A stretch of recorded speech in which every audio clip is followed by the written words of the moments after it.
Okay, welcome back after lunch. We reconvene this meeting 29th of March. The next point on our agenda is 5.5, waste strategy decision. We have a recommendation there. I'd like to move the recommendation with a slight amendment. Yeah. Please, Mr. Mayor, and that's the removal of the word possible in item C.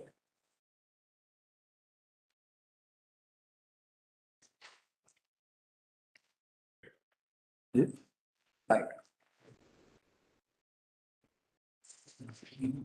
I'll repeat myself. So I'm moving the recommendation with the proviso that we remove the word possible under item C. So it changes to agrees to include the draft waste strategy in the 2024-2034 LTP process for consultation with the community. Seconded. Okay. Can I also propose an amendment? So just by way of process here, Mr. Mayor, so you've got a motion on the table now. Probably pause you, Councillor Nair, allow the staff to introduce the item, ask some questions of most of the staff, and if you want to do an amendment, you can do it later. Okay, reporting staff, please. Good afternoon, councillors. Mr. Mayor. I'm assuming that everyone's read the report.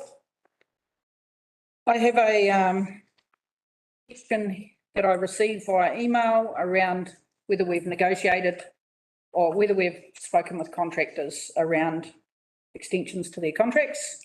The answer to that is yes. Both contractors are agreeable to a negotiated extension. Thank you.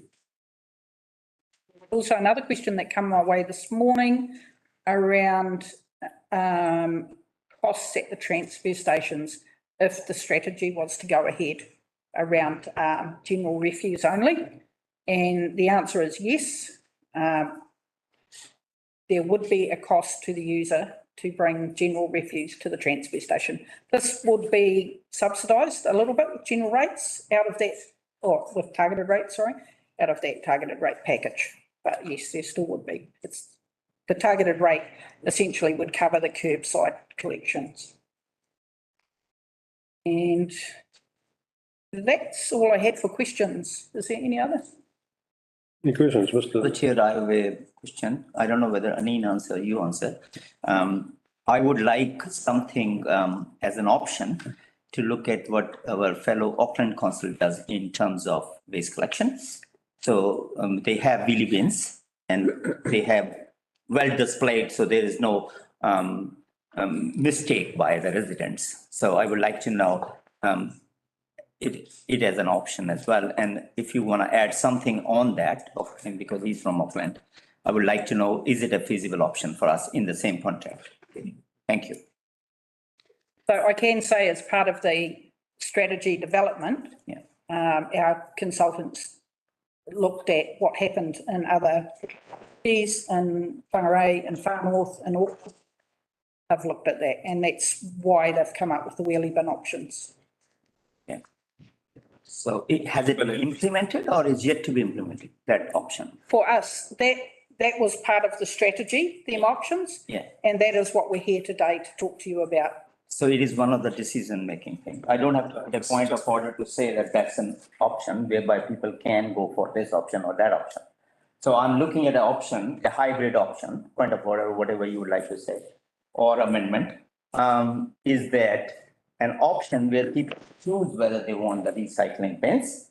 As Councillor Jonathan earlier mentioned that some people may not be happy. I have a whole lot of people saying they will be happier with the wheelie option. And I think Dargaville, they don't want those blue things ripped off by dogs. And we'll talk about animal control later on, and having more mess than so. I can answer that. Yeah. So as it stands, yeah, if you elect to stay with the status quo, there are multiple businesses out there that provide private wheelie bin hireage. And also it is something that we can negotiate into our contract extensions, that our contractors can if people choose to opt in, can provide them with wheelie bins, but they would still have to pay for it. It's still. I understand. Pays. But will it be available to every resident and ratepayer of? Just through you, Mr. Mayor, this is part of, so our draft revised strategy that we presented to this council, we're saying that that will be part of the LTP consultation process. Yeah. And the public will determine the outcome. So today, all we're saying is that we want to maintain status quo. And then point C on the recommendations is that now it's been amended, is that we now consult on that strategy in the LTP. Subject to the outcome of that LTP, we'll bring back the recommendation to proceed or not to proceed, depending on what the community says. Okay. So we're not debating the strategy here today. We're just saying status quo. We want to go out to consultation. Yeah. Thank you. Any further questions? Councillor Aaron Wilson-Collins. Thank you. I've got a question just in relation to what happens in between now and any further consultation. So you've got a waste minimised strategy that you've presented to us. I'm aware that the government's releasing information today about what their plans are. Would there need to be any more work done on the waste minimisation strategy before that consultation? We just need to make sure that what we did present and propose is still in line with the government's medium and long-term solutions. So a little bit of work will need to be done. Okay, so just an extra question to that. Is there any input from elected members that would be helpful for something like that? We would welcome that. Definitely. Yeah, Councillor Larson. Thank you, Your Worship. I just want to clarify what we're talking about with some hearing different terminology. We've got a waste minimisation strategy, and then in this part C of this recommendation, we've got a draft waste strategy. Are they different documents? They're the same thing. So the draft waste strategy that you're talking about here is subject to review with central government changes, is it? Or? Yeah, we don't think there's a lot of movement required in our waste strategy. But we just want to make sure that we're not in conflict with government direction that's come out as of today. And so just via the chief executive, perhaps, we are agreeing to consultation on a document that we don't yet know the final form of. Are we going to have an amended draft waste strategy back to us for approval, or how is it working? For you, Mr Mayor, and correct me if I'm wrong, team, but what we need to do is put this into the LTP process at this point for consultation in the LTP. So there'll be room to change and tweak and adjust and all that sort of stuff. And Okay, thank you. But we are, Councillor Collins, taking up the offer that councillors were wanting to be involved and would welcome them to be part of our team. And so you will come to us with an amended document that we can give comment or feedback on. Is that what's going to happen? Yeah, we just need to work through timing, but it won't take us too long to review that document. And we almost say bring it back end of the month. Okay, all right, thank you. Being part of the LTP process, so. Yeah, what Councillor Larson wants to see, council should look at the document. Look, we can bring it back in April. Okay. Shouldn't be a lot of work that's required. Okay, thank you. That's all I have. Thank you, Worship. Any further questions? Okay, we'll go to the mover's statement, Aaron Wilson-Collins. Sorry, I took that out. Thank you. So this subject for me is no secret, has been a very important subject during my time on council, and is something that is probably one of the top services. Should you still be sitting there? of the top, I don't want to, one of the top services that I receive feedback from our residents and ratepayers. It's been an absolute rollercoaster ride to go from being elected and being asked to improve the services to then going out on consultation in a long-term plan process and having 72% of people in response being in favour of the changes, to central government then announcing they were going to make changes to waste minimisation themselves, which then might alter what we already had planned. And then we had to go through a whole nother rigmarole of trying to develop another strategy that incorporated what those changes may be. Those changes have actually only been officially announced today. And then to come through to another council elected member group where the traction of the project has sort of come to a bit of a halt. It's disappointing and frustrating when you think of the long-term impacts. And one of the other things I think about is the collective desire around our elected member table, for example, to attract other people to move to our area. We talk about growth, we talk about Aucklanders moving up to the Kaipara and having a better life. But we struggle to provide the services that they are used to and that they expect. And this is one of them. And it's also difficult right now in this point of time because we're dealing with cost of living crisis, getting sick of saying that out loud. But that is what it is, I guess. But we are dealing in a time where people are struggling to make ends meet. And a rates increase that is needed to provide a better quality of service. It's a really difficult time for that right now. So I'm really torn and in two minds about the whole thing. I am happy, though, to have removed the word possible, because that means that we are going to go back to our community, and that is the feedback that I provided previously, is that we have consulted on this strategy. We have had a resounding answer from the community. We have had to adapt that strategy. It is now different to what was consulted on, and so I do feel we need to consult again. It's heartbreaking that it takes so long. It's heartbreaking that it'll only mean it will cost more in the long run because the cheapest time to do anything is today. And it's heartbreaking that in the meantime, we're not actually improving the services that for as long as we've had yellow bags, people have been wanting the service to be better. So it's a really difficult place. I appreciate the work that the staff have put into, present and previous, into getting us to where we are. And I really hope that we can, with an open mind, continue to try and get something over the line. I also would like to make a suggestion that as we move towards the next round of consultation, an elected member input I think would be vital, and if it would be allowed for an elected member to work closely with the staff.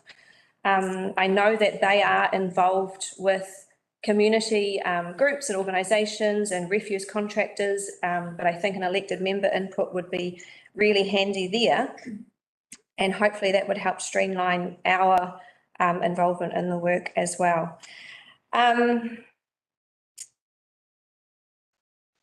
Yeah, it's a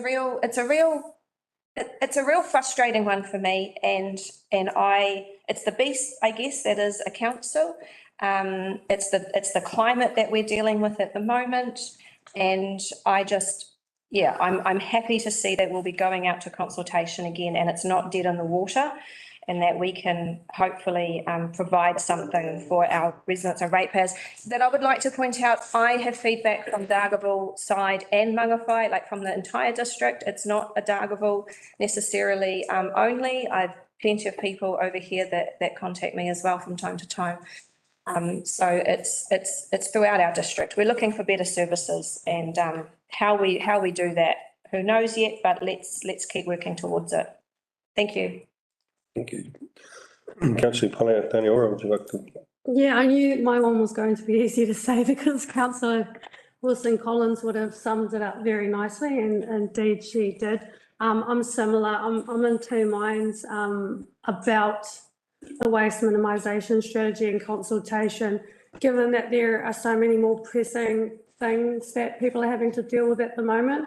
And I think that waste is probably a low priority now, but then on the flip side, we do need to come up to the times and start to plan the long term. It's no longer acceptable to just put rubbish in the ground, cover it up and walk away.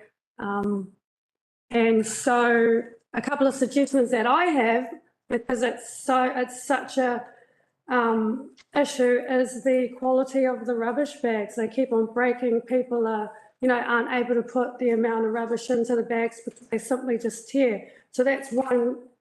I don't know if you want to say quick fix to try and at least look like we are taking on board what our citizens are saying. And then secondly, in terms of what we've just been told about the negotiating for people to be able to opt into the existing contracts once they are amended, I think is a perfect balancing act between those that really, really, really want the service and those that are like, no way. And then also, we're looking at the advantages and the disadvantages in the report, and a lot of it, well, we're actually penalising those that try really hard to reduce their waste and to recycle, and then we're almost favouring ones that churn out more waste every week. So if we're able to facilitate people to be able to buy in, so a user pays and have that service through our contractors, because I hear what the point that was made about private contractors. Look, they're unreliable. They have their schedules and whatnot. And I think it is at least a halfway point for us to be able to say, look, we've heard what you've said. We've implemented this, and because let's not forget there's 3 R's: roads, rates, and rubbish. We always hear about rates and roads, and we always are, the rubbish is back of mind. So yeah, those are my thoughts. Thank you. Thank you. Yeah. The other elected members, councillor Larson. Thank you, Your Worship. Yeah, I guess I have a different view on the consultation that occurred, in that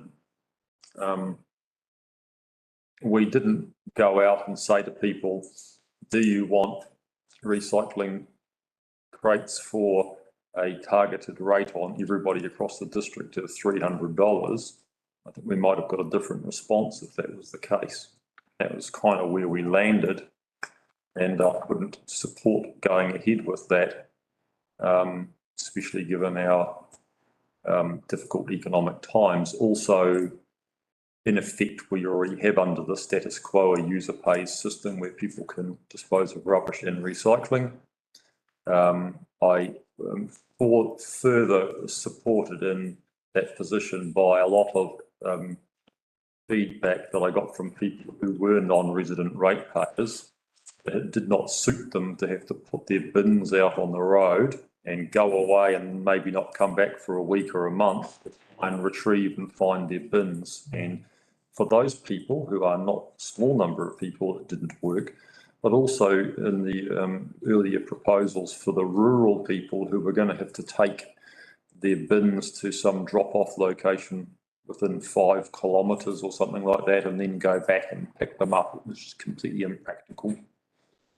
So I think we've landed in a really good place for now, and I think we need to move ahead in the future and be much more innovative with our waste, because at the end of the exercise, we're dumping rubbish into landfill, which causes intergenerational ongoing problems with data into groundwater, etc. A lot of the plastic recycling that's being collected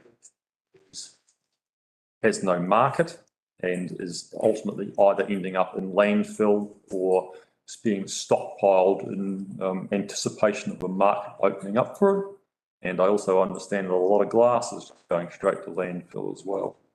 So we do need to be more innovative. I think we need to offer up solutions rather than just saying, we don't want a landfill in the Dome Valley, which we have, as a council, very clearly said. And I look forward to the investigating the options of adopting the widely used European technology of waste to energy, which is now highly innovative and very clean. Thank you. Thank you. Statement? Councillor. Thank you, Mr. Mayor.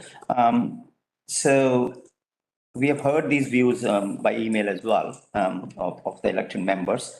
I did not actually specifically send an email for the reason that I went to the people and the constituents. And I don't understand two things without naming the councillors. Somebody said it is what it is. It is not what it is. That's why we are here. We are here to change. So if the constituents are not accepting something, we have to change it. So that's one thing. And when we say waste minimization, we are not going for waste minimization half-heartedly, that we will do this bit, but not this bit. It has to be, there should be passion that we're going to do it. And as Councillor Jonathan Larson said, that we will go to that final waste to energy option, which may not happen when. I think I'm more concerned about what we have done in 2023, not making a strategy for 2024 with the status quo. I would really like to go for that mixed hybrid option to the people. I would like to know how much is the cost of consultation and why we are doing it over and over again. People are speaking the same language every time. They don't want to see the blue bags. Why? Not because the dogs eat it, not because the wind blows it, not because there is glass and plastic in it, which goes to the landfill, which can be recycled. We have to give something which we promised. So that's my statement, that I would like to have that option to happen now, not after consultation. When we go to consultation, we go with the option. That's the option. So, and also we should learn from other councils. Being in Auckland Council not in Auckland Council area in Mount Wellington for 16 years, I did not remember any time they actually came to us and say, do you want wheelie bins? We just took it. This is an option. Nobody will refuse. Now, mentioning Councillor Larson's point of view about the absentee landlord, that's their business. I mean, like Wayne Brown, we can say you will be penalized if your wheelie bins are found on their $200. Yeah.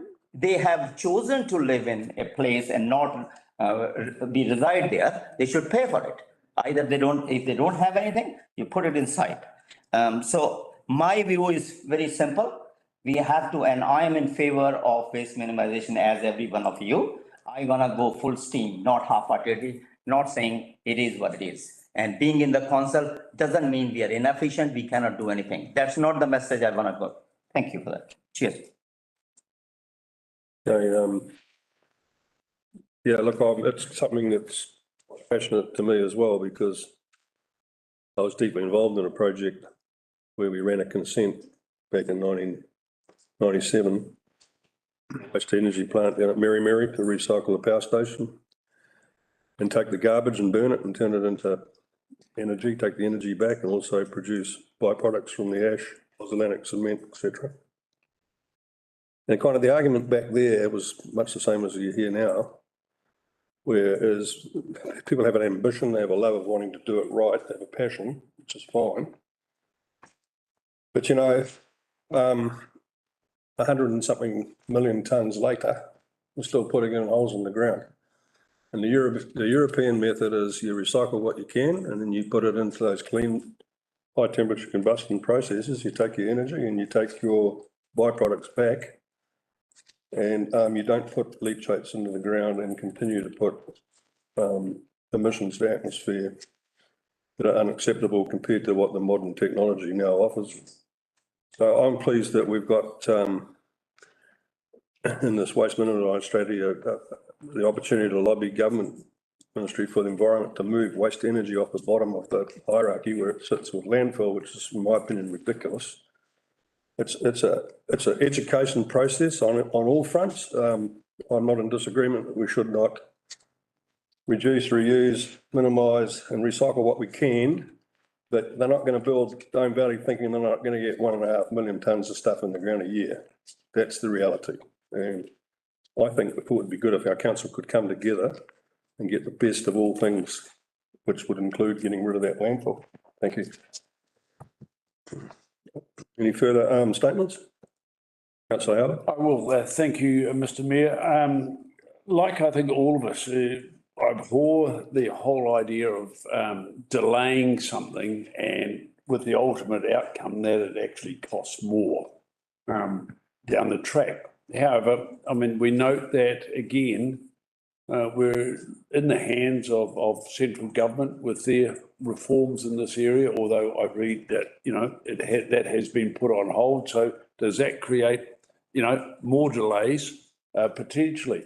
I think that it is a balance and it is an issue that we have to address. I am very much of the ilk of our mayor and Councillor Larson about encouraging multi-level, multi-partner discussions on new concepts that could be done on a major regional basis. And yes, may delay what our ultimate strategy is for some time, but let's put some urgency into these discussions and the potential of this waste energy power facilities and you know, make something tangible happen in that regard. Then we know at least where we can possibly go. Thank you. Any further EMs, Mr Speaker? Leave us right to reply, Councillor Wilson. Thank you. Yeah, thanks everybody for the discussion. I suppose my right of reply is to clarify, I guess, a few points.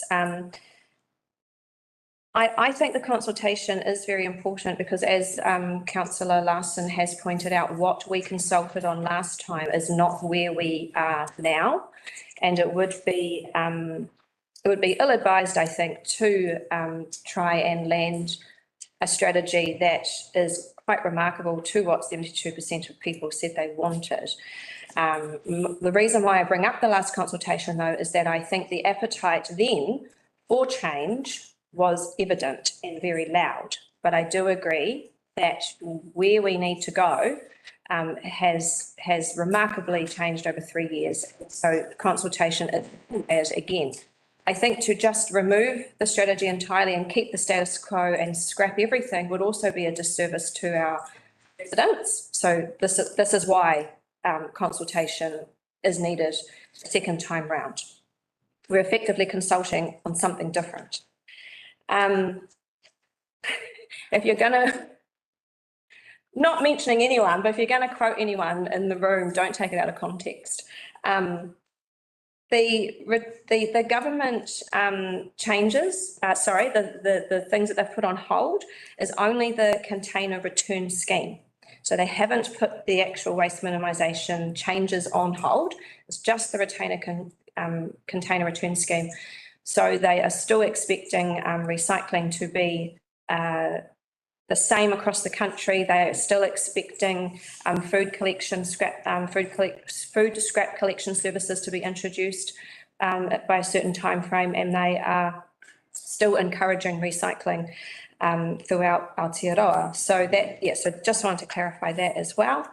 My understanding is that the plastics that we collect in Kaipara District do have markets and are being recycled. I visited the recycling centre. I've spoken to our contractor and I've seen the work that they are doing in that space. It's not always profitable for them, but there are markets. And we have only for some time now collected those plastics that are recyclable. And it's been frustrating for many of our residents because they know that other councils were collecting all plastics and we were only collecting for a time 1s and 2s. We now collect 5s because the market has opened up for 5s as well. I would keep continuing to explain to people that we were actually being as transparent as possible and we were collecting the plastics that could be recycled. The other councils, unfortunately, were having to I believe we're having to hoard and wait to see what to do and possibly having to landfill those plastics. I see with the government's announcement today that what they are suggesting, every council recycles in the country, matches exactly what we are doing. So we're actually leading in that sense there. We have been correct and we have been collecting just what can be recycled. It's up to the user sometimes to consider what they are purchasing and what packaging they are actually consuming and how that can be dealt with at end of life as well. It's a huge picture, waste minimisation that includes the end user as well as local government, as well as central government, as well as our manufacturers. So there's a lot of work still to be done here. Appreciate everyone's thoughts today. Just wanted to clarify those points. And I thank you all for your time. Cheers. Thank you. Okay, we'll put it to the vote. All those in favour of the motion, please say aye and raise their hands. Aye. Aye. Against? Ash. Motion carried. Okay, we'll move on to 5.6, which will be presented by Rachel Taylor. The recommendation, is that up there? 5.6 at some point?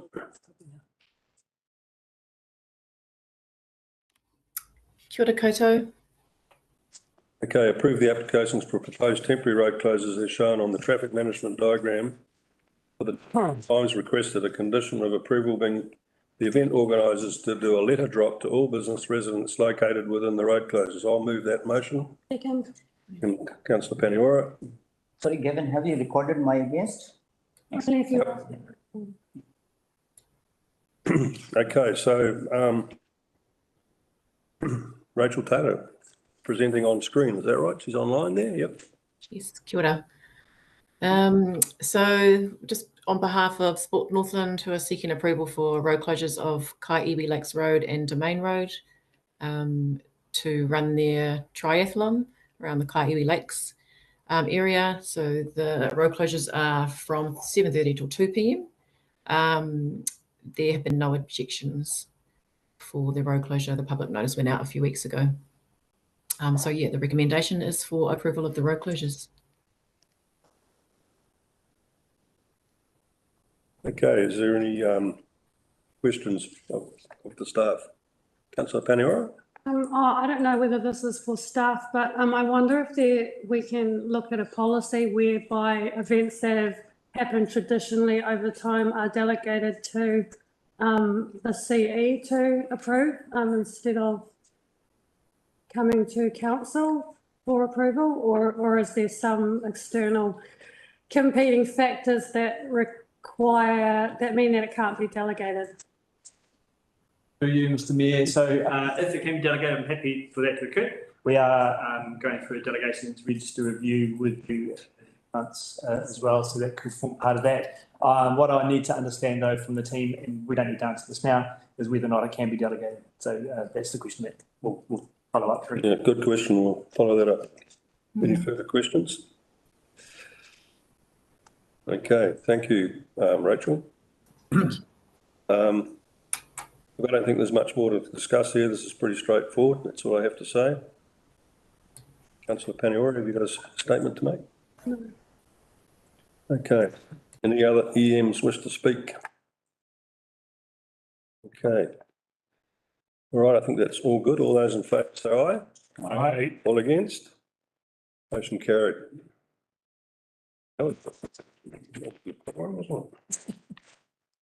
Okay, 5.7, next on our list is National Policy Statement on Urban Development.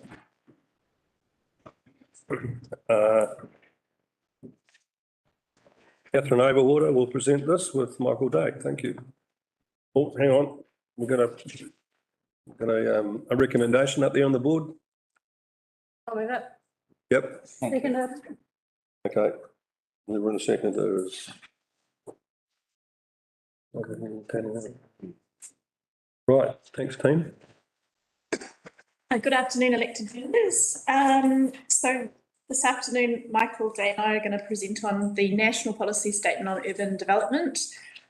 So we have brought this to a briefing previously, and today we need to obviously take a decision because it does influence our planning decisions and outcomes as we move forward. Before I move forward, I just want to reiterate that probably the most important thing for elected members to realise today is that we can take a decision on this at any time. What we're wanting is a decision now so that we can draw a line in the sand and use it for our planning purposes going forward. And if new information comes out, we can certainly revisit this at any time. So probably the key things, I'll take the report as read if that's all right, Your Worship. But probably the key thing just to thresh out today is really the decision around whether Mamapai and or Dargaville, which are obviously the district's two largest centres, do fall within the definition of an urban environment under the NPSUD. And so what would this mean for Kaipara?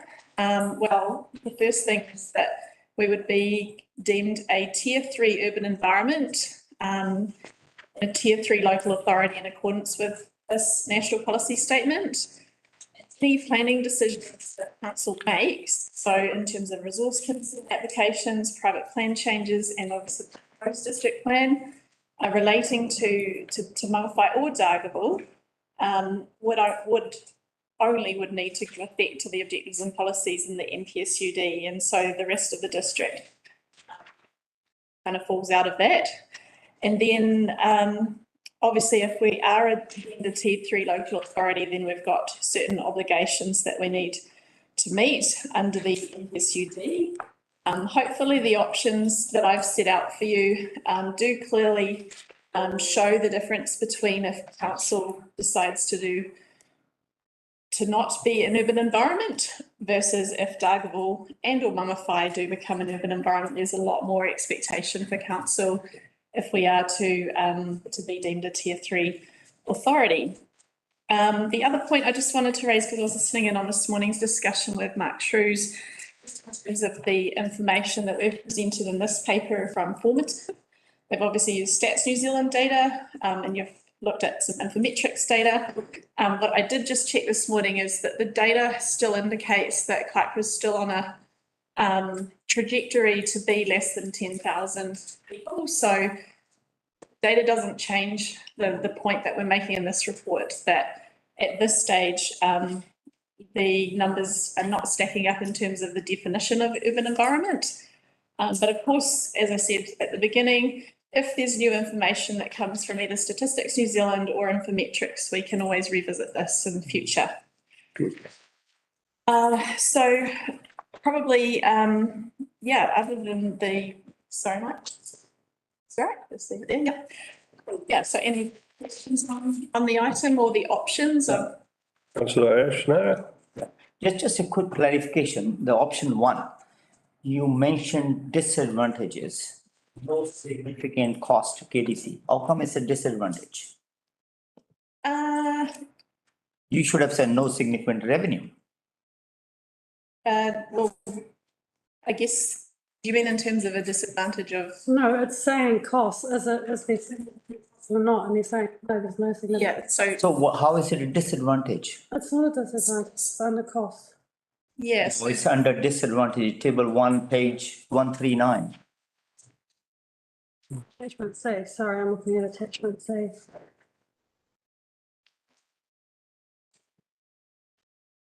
Anyway, that's one thing. Yeah, Yes, yeah. supposed to be under cost. That may be a typo. Yeah, it is. That So may be. maybe a bit of an error there, I'll just check. This is the, Spotted, councillor. yeah, I spotted. yeah. I think that, the key is that there would be no significant cost to KDC. So there is, it's. How is it disadvantage? It's not, it's supposed to be It's an cost. advantage. It's a typo. Cost, isn't Okay, it? anyway, I'll leave it that. And then you have explained in detail about option 2, Yes. very much detailed, as if we should go for it.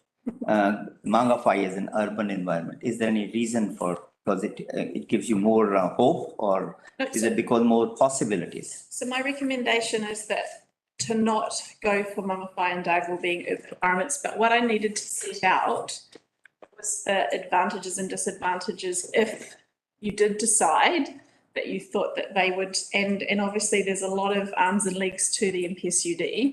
So what I needed to be really clear about is how council would need to implement the MPSUD for option 2. And that's what we've tried to set out there for you. Okay, thank you. Paniwara? So my question relates to if we were to go with option 1, so I hear what you're saying is if we go with option 1, that's just signalling, and at any point in time we can come back to council and reconsider the definition.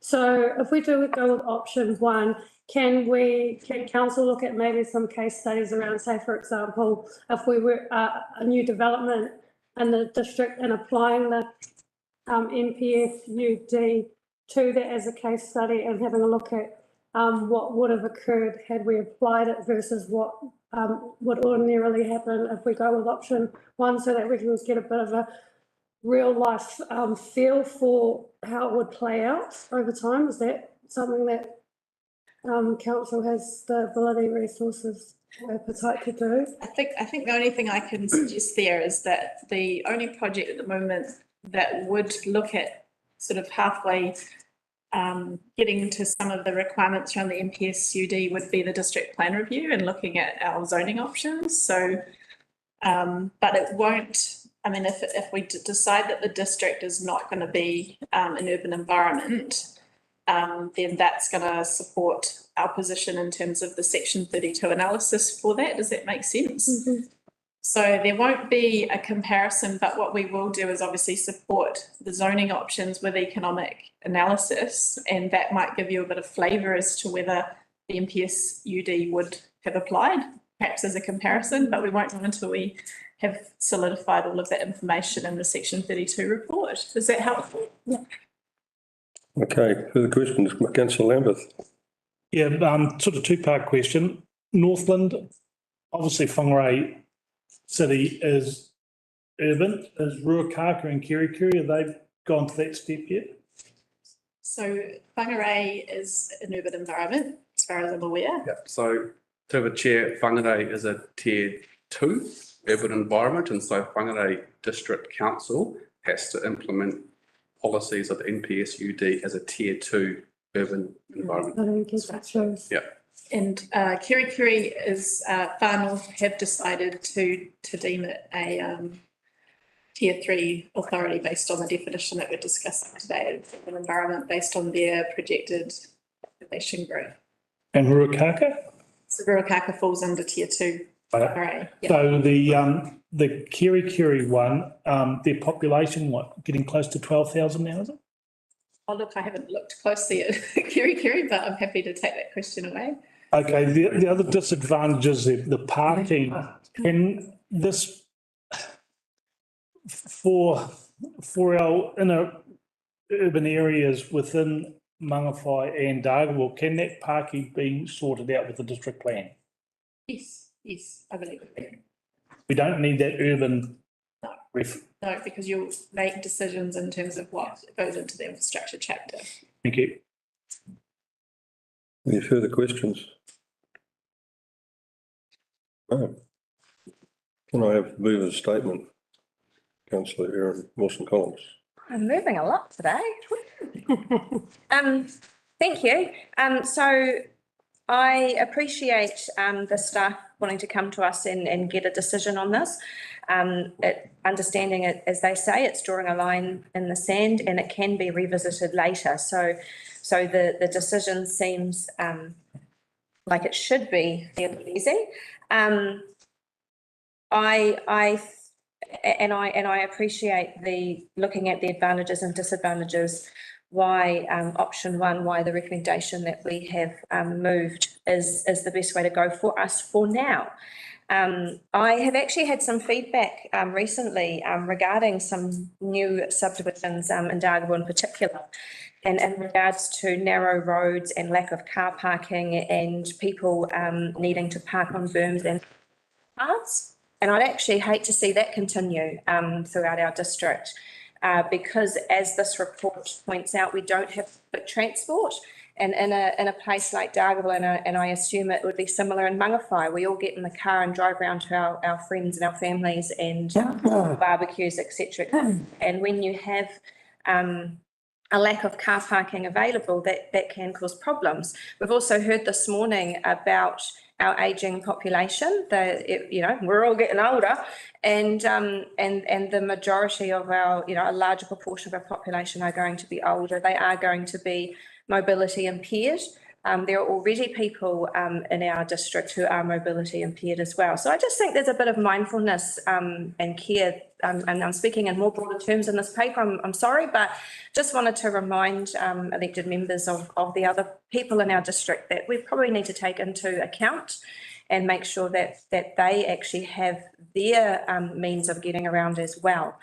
So for me, the lack of public transport, keeping car parking available to our residents and all those other disadvantages and advantages laid out there, for me right now makes it sensible to move this motion today. Thank you. Thank you. Do I have a seconded statement? Councillor Paniora? Yeah, so just going back to the decision that we're making today, which is to decide whether we're defined as an urban environment.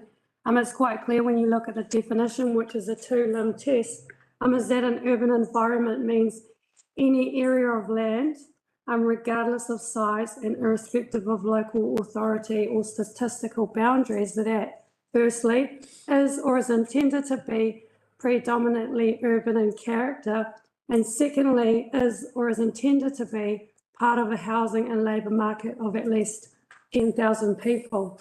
So we don't meet the first limb, and we definitely don't meet the second limb, not now or according to the population projections report that we received this morning. So I'm quite confident in that we just don't meet the definition of that. So in support of the option 1 recommended by council staff. Thank you. Thank you. Any other elected members wish to speak? Councillor Vincent. Oh, thank you, Mr. Mayor. I just wanted to say a couple of things. I have no questions with the report. I agree with its conclusions. I also want to add that recent events I made notes, have highlighted the importance of open space, and for denser development to happen, there needs to be proper provision for public open space. Well, and otherwise we run into problems with where's that tumult of stormwater going to run. And the consequence under this national policy statement would be an increase in the cost of the public assets to be maintained by the ratepayer. So the cost of keeping that open space is transferred from individual ratepayers to or individual property owners to ratepayers as a whole. So that's one reason why I have a bit of dislike for the proposition. And also, once those dense high-rise buildings have gone up, I imagine from what I have observed and what's going on in Auckland, it'd be difficult to maintain the same proportion of open space because it's not being used. So let's find a way to use it and put some concrete on it and stuff. And then immediately then we're starting to compromise the capability of stormwater to be handled as generated from those situation there. So the removal of car parking requirements, what I wrote here is nuts, where there's at least no public transport. And the other aspect too is, as they may well find out at Mangawhai Central, like you've got a development where there's no public water supply. Well, you either need to draw upon bore water or have roof water. And if you have high-rise developments, that's compromises the ability to have a roof area which will collect roof water. So, yep, well done our team for coming to the conclusion they did. I agree. Thank you. Thank you. Any further elected members wish to speak? Okay, the mover's right to reply. Erin Wilson-Collins. Nothing to add. Okay, all those in favour raise their hand and say aye. Aye. Against, motion carried. Okay, we'll move on to 5.8. You've already got that up there, Alana, I think. The 5.8, that the Kaipara District Council approves in accordance with the Treasury policy the floating rate maturity profile is April 23, noting that 37 to 60-month mix is out of policy by 11% and will remain so until August 2024. Approves in accordance with the Treasury policy the external term loans maturity profile is at April 2023, noting that all years mix are out of policy and will remain so until August 2024. Well, I'll move that one. I'll second. Okay. So it's Amanda, is it? Welcome, Amanda. And with Sue there, would you like to present, please? So I'm just going to introduce Amanda because it's the first time she's come to council. She's the new Risk and Finance Manager and has replaced Graham, and she'll be actually talking. It went through almost. We have $10 million of debt, which is due to be refinanced in April 2023. PwC have recommended we refix this until August 24. This has been to audit and finance committee, and they've also recommended this. By fixing August 24, we will continue to breach the Treasury, currently out of policy until, and has been approved by council until April 23. So we will continue to breach this policy until August 24.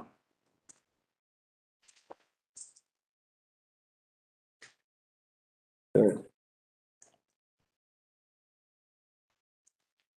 Any questions?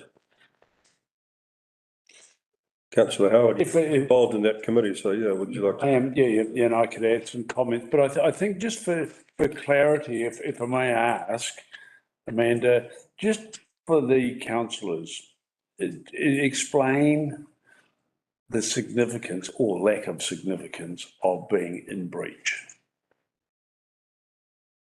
policy. Okay, so it would be really significant if we had a liquidity problem. Yeah. We breached the liquidity ratio. These are timing, which most businesses, you don't just borrow for, or you put all your eggs in one basket and hoping that the interest rate will be low when you next come to borrow. You smooth that by having a policy, which is what we've got, that basically says we'll have our loans occurring for reinvestment at various times and having various percentages. We're altering this because of the three waters, because most of our debt relates to three waters. So we've got 44 million. I think the debt is probably about 45, depending on how many depreciation reserves, which are positive, that we have left. We might have to reduce that, and the government might give us back 43 million, but really it's going to be minimal, the debt that we have left when Three Waters does take over our debt. And this is why we're changing the policy. So the significance is not great, apart from the fact that if everything changes, and we are at the mercy of central government, that we would have, I think it's 15, this 10 million plus, I think there was 5 million, 7 million previously, that will be coming due next financial year in, I think, July 2024. So that would be the issue, and therefore you get it at whatever Right. the interest rates were at that time. We do have a lot of hedging anyway, out quite a long way, which helps moderate the interest rate. Through the chair, just a question. I guess in one of the committee meetings, we decided that we will pay off 10 million term deposit to reduce the debt. Have you considered that before you fix it? At the moment, so yes, we do have, I think we have about $10 million. We have used quite a bit, but given that. Used in what, sorry?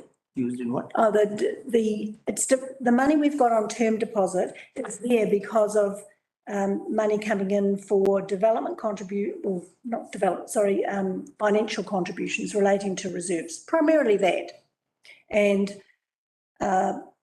we know that we're going to have quite large expenditure. We've just used 5 million of it on purchasing a property. No, sorry. Be that all staff retreat though, wasn't it? Sorry? That'd be that all staff retreat. Well, that we used all the money. No, but I would like to know, we had a discussion on it, and you said that $10 million term deposit will be used so that we don't have to borrow, right?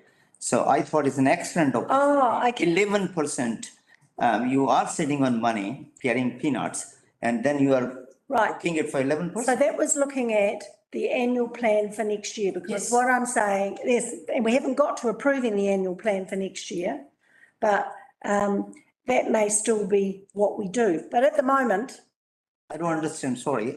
Why should we book something when we have money sitting in the bank?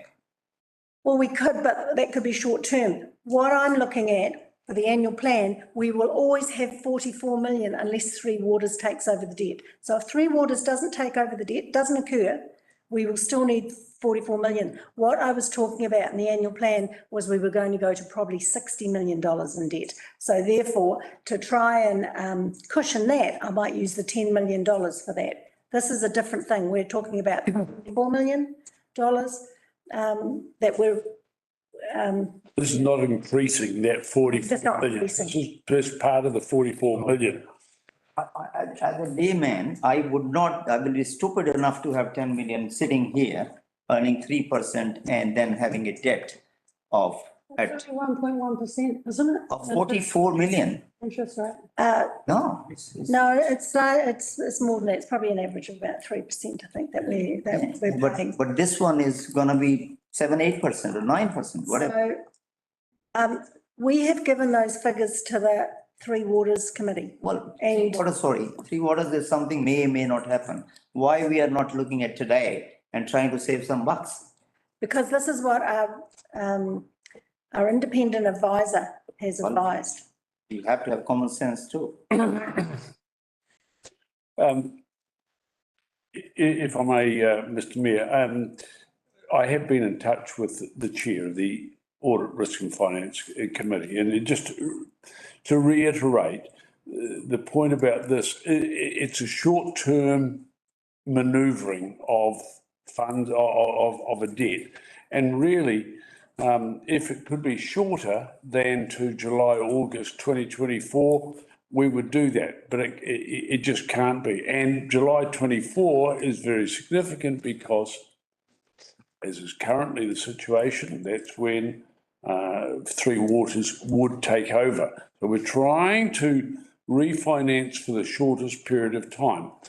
The benefit for us at the moment is that, yes, whilst we're technically in breach, we have a liquidity ratio of 123%, which is very strong. So we do have the flexibility to be able to move with money. And to Councillor Ash's point, I think that what Sue is saying is that there are other elements that will be likely required in this next financial year where we could use that $10 million. We did discuss this at the AFR meeting, and that was the consensus, that was the balance. But the point is that, you know, we have also, and just so everybody notes, as a result of the AFR meeting, we have asked the council to, you know, share our concerns with central government over, you know, the impacts that their reforms are having on our financials, and just exactly where we're at with this money. But everybody on the AFR committee voted in favour of this, and you know, are comfortable that this is not going to be negative in any way for us. And I think, Ash, the interest rate variabilities are much smaller than what you're talking about, from what I understand. But anyway, it is endorsed as late as this morning by the chairman of the AFR committee. So if you wanted to make a question out of that, you could say, Sue, have I got that right? Sue, have I got that right? I'm sure you have, Mr. Councillor Howard. I did suggest, Councillor Mark, that I would make a statement on that if I could. But anyway, Sue, have we got that right? Yes, you put it in. Yes, inflection. It's got to have the inflection at the end. Any further questions that are not statements? I have a question, Mr. Mayor. Yes. Okay, thank you. I'm a regular reader of Mary Holmes in the New Zealand Herald on a Saturday, and there's been some correspondence lately about laddering. And would I be right in thinking that this is just a particular form of laddering that you're talking about to spread the risk? Well, what I'm saying is we're not spreading the risk as much as we should be. We're taking a short term because at the moment, the government are certain that Three Waters is going ahead and therefore they'll be repaying the debt.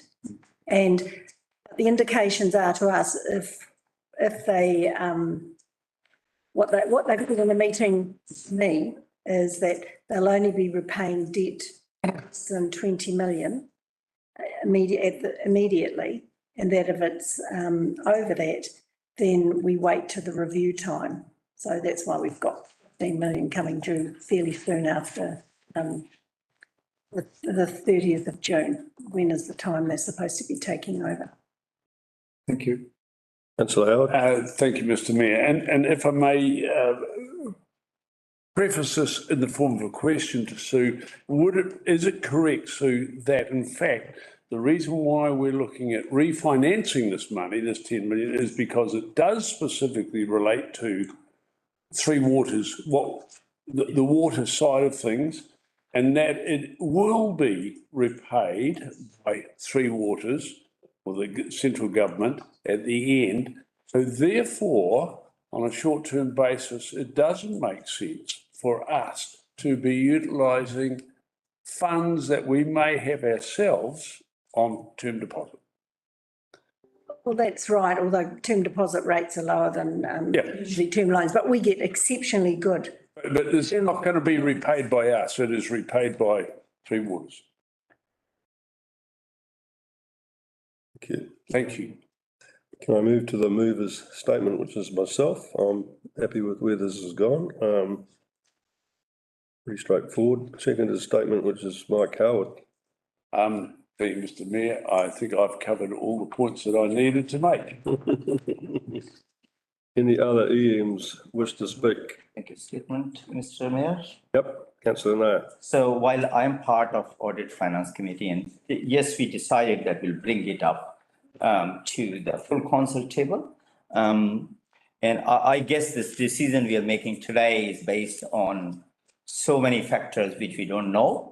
We are hoping that National will and Labour will come in, and then Three Waters are there and we'll get the money.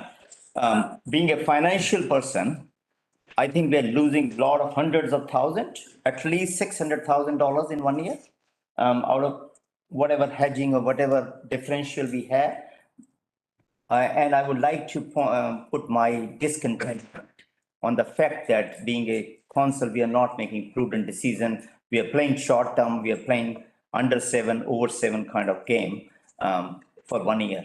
And we should not be doing that. $10 million in pocket should be used for repaying. They may pay 20 million, we're still sitting on 24 million. Doesn't make sense. If you want to borrow, you're borrowing after a year. Why we are paying so much interest, even if you're borrowing 16 million later? So live for today, make decisions based on today, not 1 year later. That's my statement. Thank you. Okay.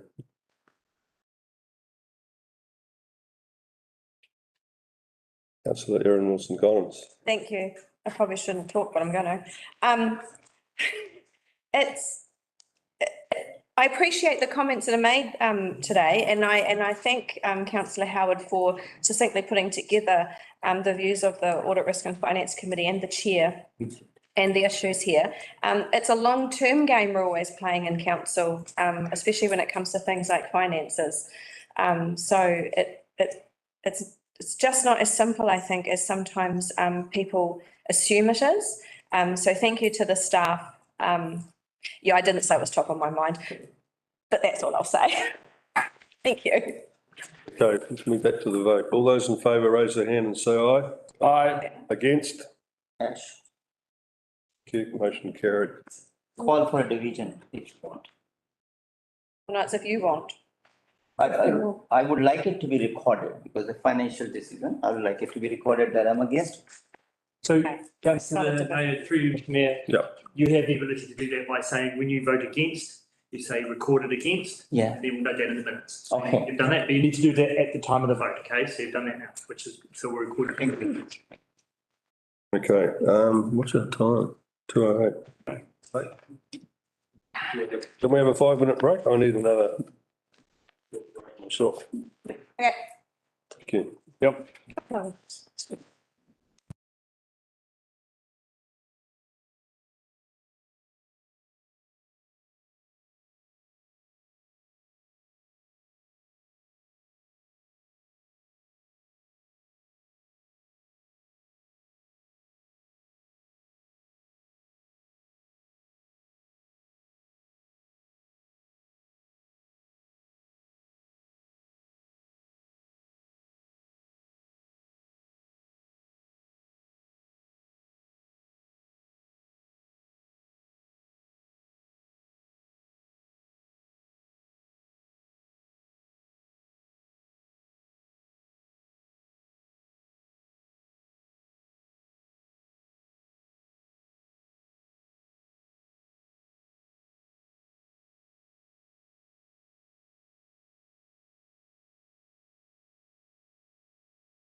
So it's not been a waste of time. So we all know that local elections held last year on the 8th of October and the elections were conducted satisfactorily on time and met all legislative and practical requirements. So in the first part of my report, there were certain preliminary decisions that council had to make, and I won't self-explanatory, but the key one did include the move to establish Māori wards, or one Māori ward, which has been implemented. So we have elections for the mayor and 9 councillors from the 4 wards with no community boards. The key dates, moving on page 3, nomination period and the voting period are down there, with the election day, as I said, on the 8th of October. The electoral roll, there are actually 2 electoral rolls produced, one resident electoral roll compiled by the Electoral Commission. So we just get all that information from the Electoral Commission and we reuse that for our issuing of voting packs. And the non-resident ratepayer roll, which is what I compile on behalf of the council. And that's quite a small one in comparison, but in the scheme of things in the country, actually Kaipara has a reasonably large one of that because of the holiday population. So the non-resident ratepayer roll are those electors that reside outside of the district but have property within. They're ratepayers within the district, but they might live in Auckland, for example, and apply. It's a by application only. So we issued confirmation letters back in April last year, and we ended up with a ratepayer roll of 315 electors. So just on page 4, we have the statistics there on the ward and the number of resident and ratepayer electors. So in total, we had 17,589 electors, which is up 11%. That's a reasonable number of councils around the country. So it's like 6 or 7%. So it is a growth area to have that increase over the last 3 years. Nomination period, that's 15th of July to 12th of August. I won't go through all of that. There's some more statistics over there on my page 5.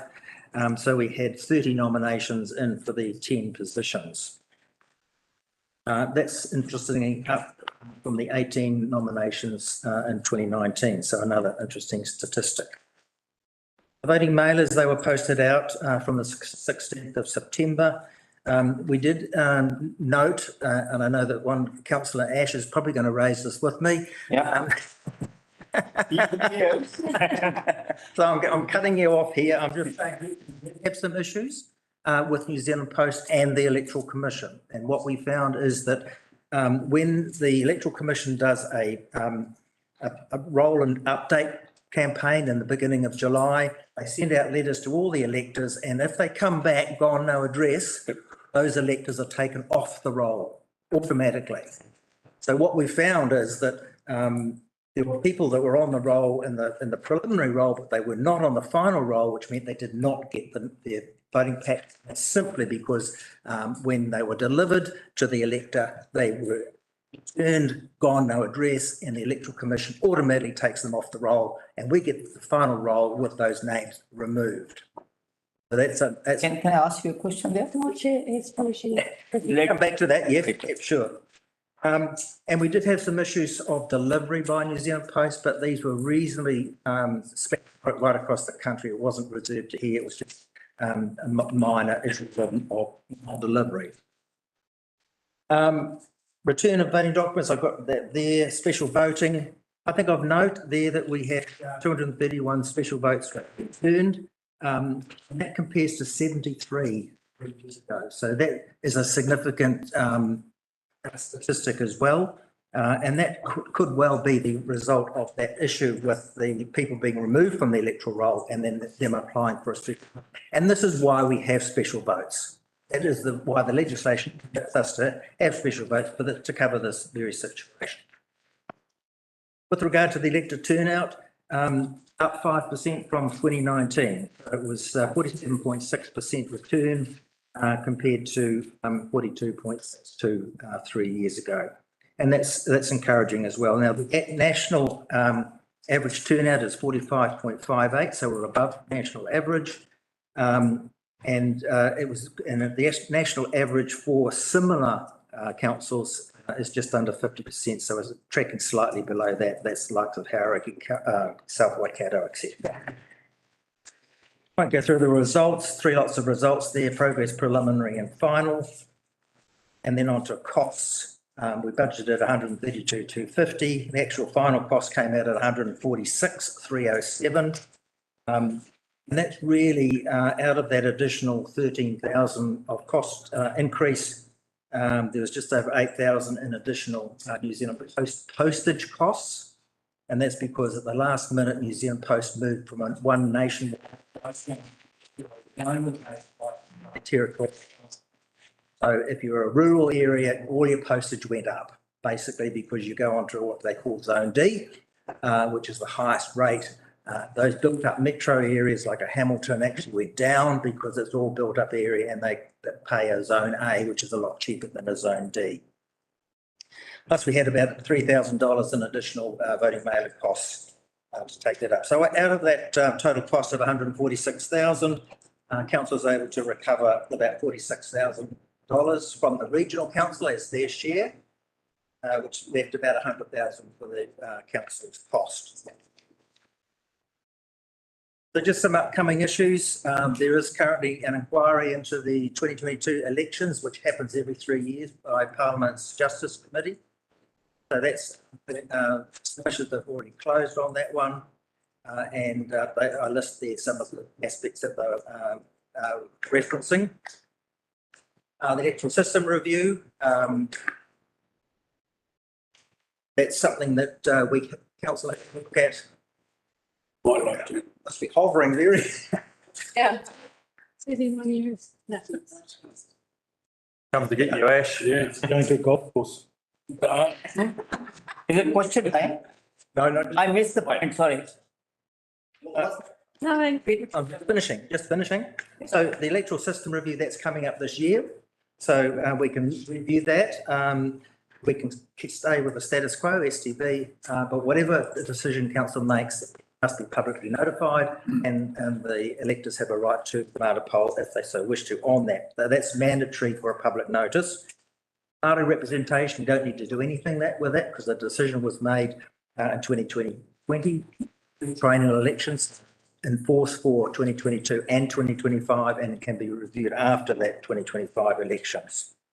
Same as your representation review, we don't need to do anything there. You must do it once every 6 years. We did it in 2021. So unless you are particularly strong on wanting to review something, you can actually revise it after 3 years, but you must do it within 6 years. So really, that's just onto my summary and conclusions. Happy with the way everything went. There were no issues of concern. There were some issues, but no issues of significance. And as I said earlier, council is able to look at the electoral system by the 12th of September, but must place a public notice by the 19th of September this year. And council may, if it wishes, relook at its representation arrangements, but it doesn't have to. So that's sort of very brief skirmish through my report.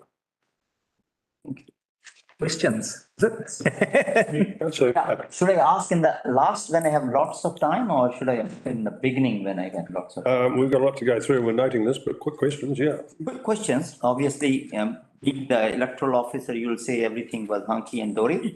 And being on the other side, the EMs would say, well, it was actually not a great job. For many reasons, not because of you, because of New Zealand Post.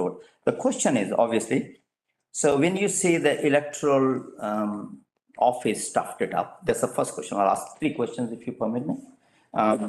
Electoral officer sent a whole lot of things and if it came back, they were struck off. The Electoral Commission. Yeah. So that's the body that maintains the parliamentary election. Yeah. Sent a whole lot of. Yep. So they do the millions of letters they sent. Yep. And whatever came back were rejected, taken off. First of all, why did they send it? Because they are required by law to send it out to their last known address. Okay, because if people don't communicate with the Electoral Commission that they've changed address, they don't know, they can't read minds. So they take the data that they currently have and they send it They out. send it much before or just about the time? Beginning of 1st of July, I think it was, yeah. Okay, that's one. And number two is special votes you mentioned.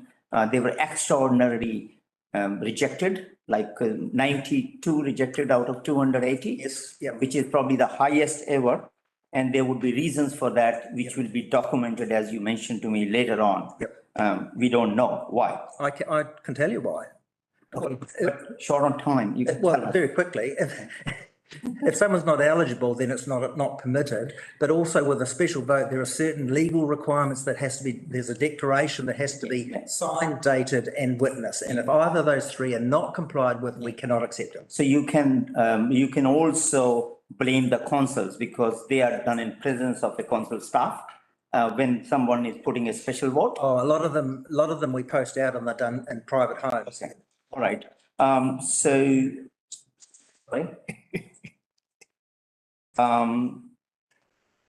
So there is a parliament inquiry going on, you mentioned here. Happens every 3 years, yep. Justice Committee. No, in 2022 local government election, there is currently undertaking an inquiry in the conduct. So it's done every 3 years? Yeah, they do it every 3 years after the local elections. Okay, all right. And you're happy with the thing and you'll recommend similar kind of, well, I personally am unhappy on many counts, but one of them is the special votes. So we screwed it up or whatever the word is, unparliamentary or parliamentary, that we could not deliver the first point of action, which we did not deliver to the people living for 20 years, fine. And then we did not provide them enough opportunity because that was a gripe people had, that they did not have many time, enough special votes. What's your question, please? That's the question I'm asking. So the question is obviously, is it acceptable for next time? So the special votes were not delivered to people when they went in, 2 times, 3 times. And when it was available, it was too far. In terms of people living in Mangatoto, Paparoa, they couldn't get it. Would you like to have a repeat of that? That's the question. Well, no, obviously not. After every training elections, we look at what went right, what went wrong, and we try to improve what went wrong or what was perceived to be wrong. The issue of special votes right across the country took everyone by surprise. Right across the country, there was an increase, a significant increase in the number of special votes. So yes, we will be looking in 2025 of having those more distributed geographically, so that there's more offices around that can actually have them available. People can, of course, still request them by phone or email as well. Thank you. Councillor Perera? I have 3 quick questions, but my first question has kind of partially been answered by you regarding special votes, but the question that still remains is whether people notified that the special votes were invalid at the time. The 91 people who were rejected, do they know that their vote? No, they do not. Because there's a whole raft of reasons that have been rejected, and it could have been as simple as they didn't date it, but it's a legal requirement. Wow. Second question is, on page 4, you've got a table, page 4. Can you just explain to me, so it says a number of residents versus number of ratepayers. So for example, so for the Māori ward, what's 5? So the 5 are the number of non-resident ratepayer electors. What's an elector? So they've applied. So this is what I explained earlier. So this is someone that may live in Auckland that has a batch here or a property here. And they vote for all the entitlements in Auckland and they can apply to get onto the ratepayer roll for Kaipara and vote for Kaipara. Okay. Yep. And then the final question that I had, so it cost the ratepayer 146,000 and for Kaipara it cost 100,000. So from a savings perspective, how do we as a council, I guess, lobby for or push for, say, for example, going into the Real Me login to cast our votes? We can apply for passports to go on international travel. We can apply for benefits to obtain money into our bank accounts.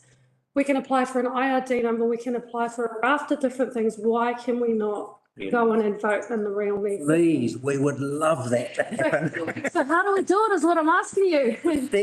Sector has been lobbying for years to have an online voting option, not to replace it, but as an option. And in 2019, the government decreed that there will be no online voting option because their advice from the GCSB, I think it is, was no. The government took that advice and said no. The GCSB said no, so we're not promoting it. So they're sort of languished, and that's where it's languishing now. We're still having another try at it because we really do want it. It's young people don't do a letter or anything. They don't even know where the post box is. They do this. That's what we want. Yep. Can I move on? Question from councillor Larson. Thank you, Your Worship. Just very quickly on page, I think it's page 9 of your report, the voter document. Yep. And I just want to clarify, the way that your returns are recorded is very orderly.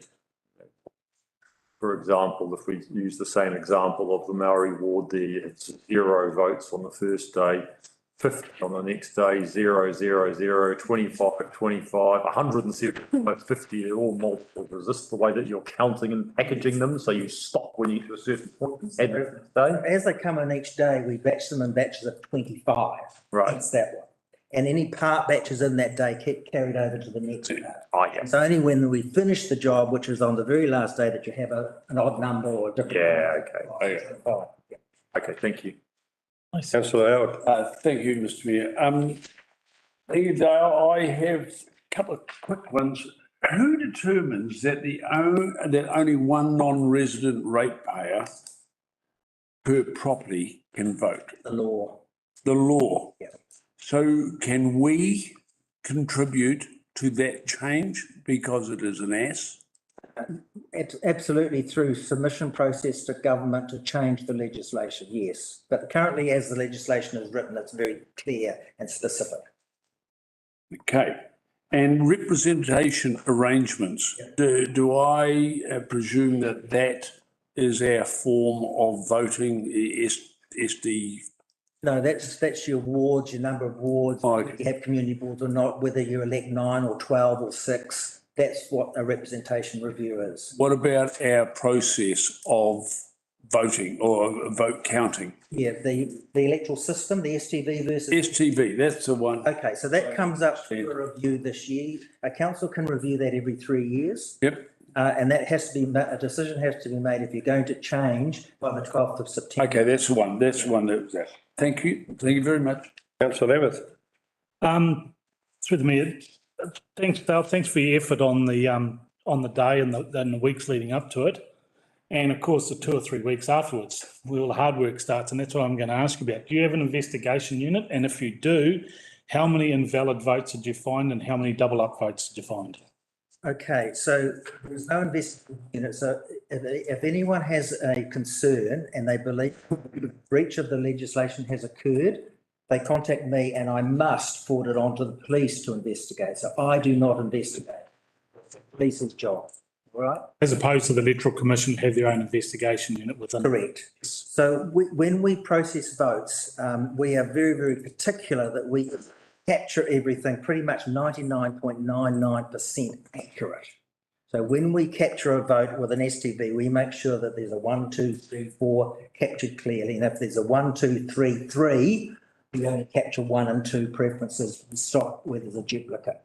So we will do all that. So we do 3 processes in our processing centre. So when something comes in through into the mail or whatever, through a ballot box, we process that 3 times to make sure it is accurate. So I'm pretty happy and certain, hand on heart, that the results that we declare are 99.999% accurate.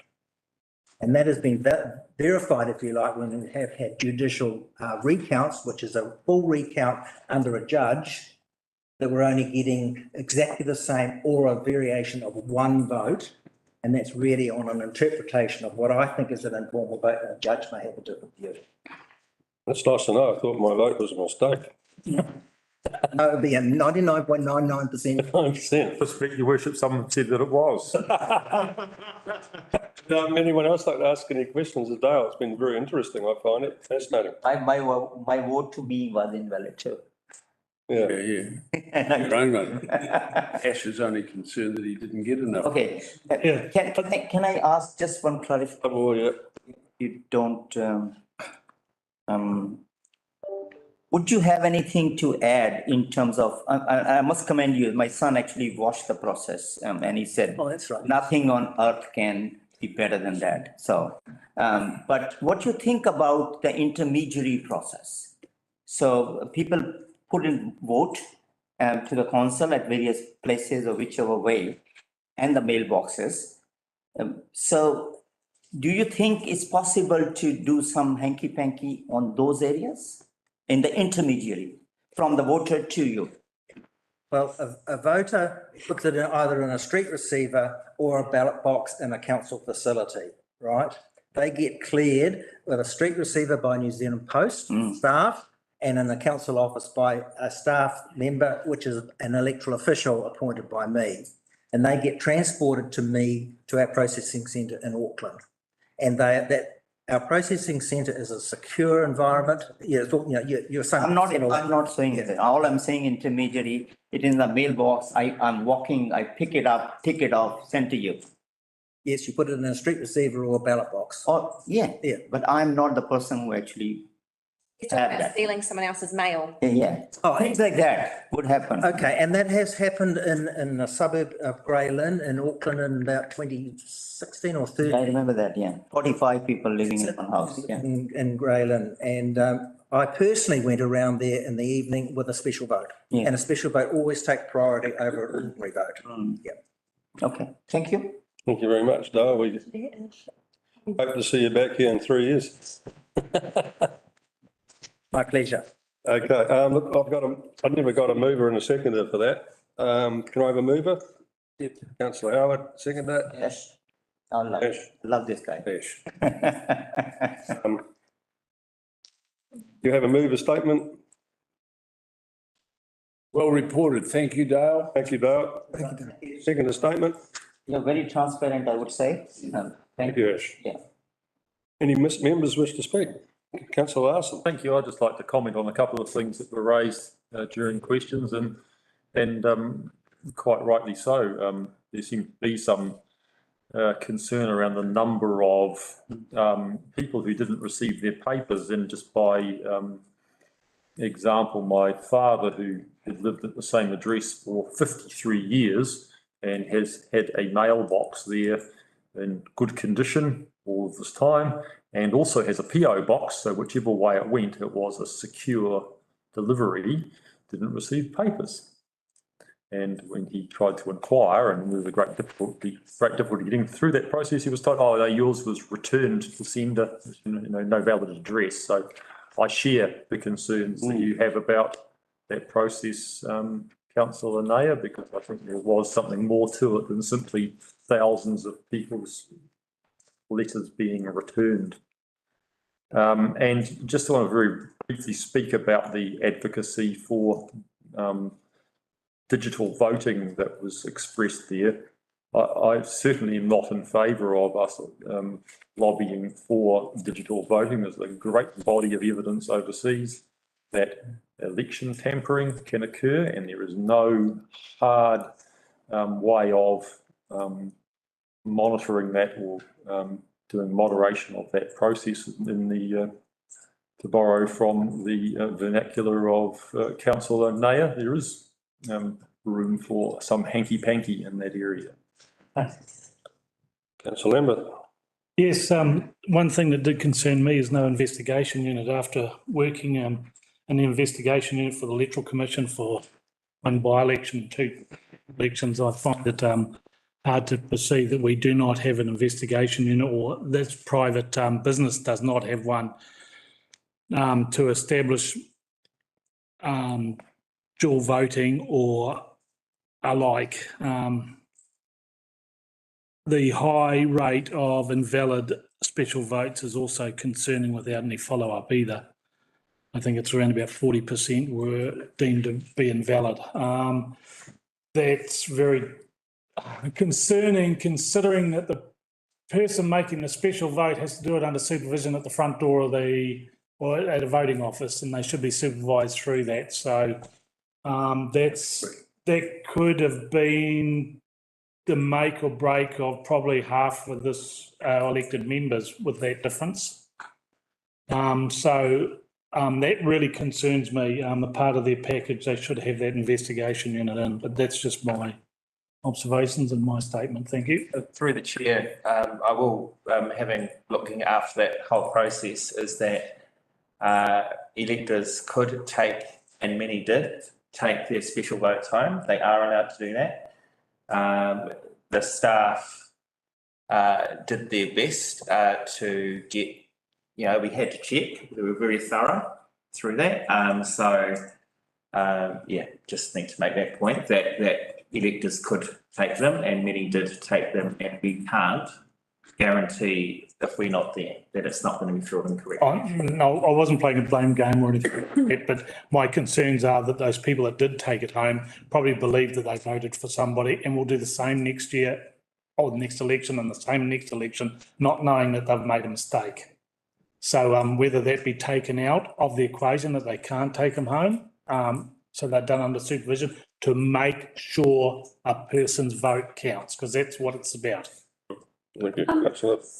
Sorry, Councillor Fanning. Following on from that point, is there any way we can get some data around who those 90, was it 91 or 71 people were from which? That would be a question for Dale, and I think he did kind of touch on that how that would be have to be a question that have to go to Dale. Jason, I can refer to. Yeah, that would be just interesting to know, yeah. Councillor Aaron Wilson, last question. Statement. Okay, thank you. Thank you for indulging me.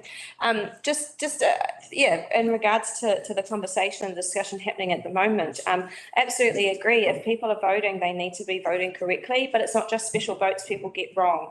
It's just even the simple mail vote, people don't fill them in correctly and their votes are voided. Thank you, Dad. So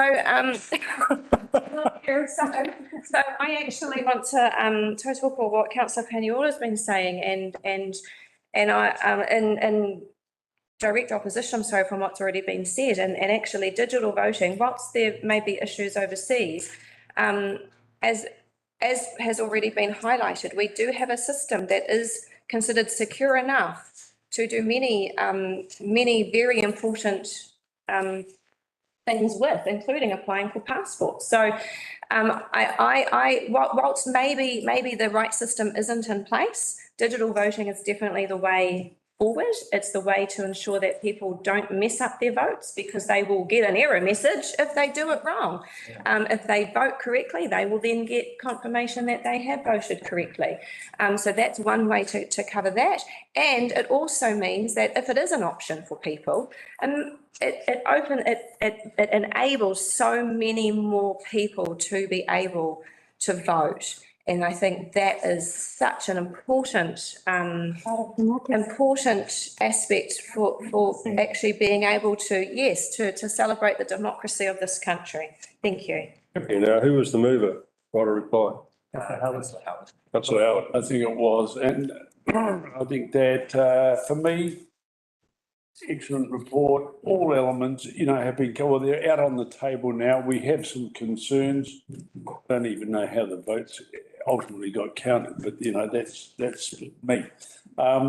So I think that from council point of view, council has been thinking, handled it really well. I think that the issues are more in the area of the electoral commission, and we need to look, at our responsibilities later on the year on the system and any changes that we may recommend.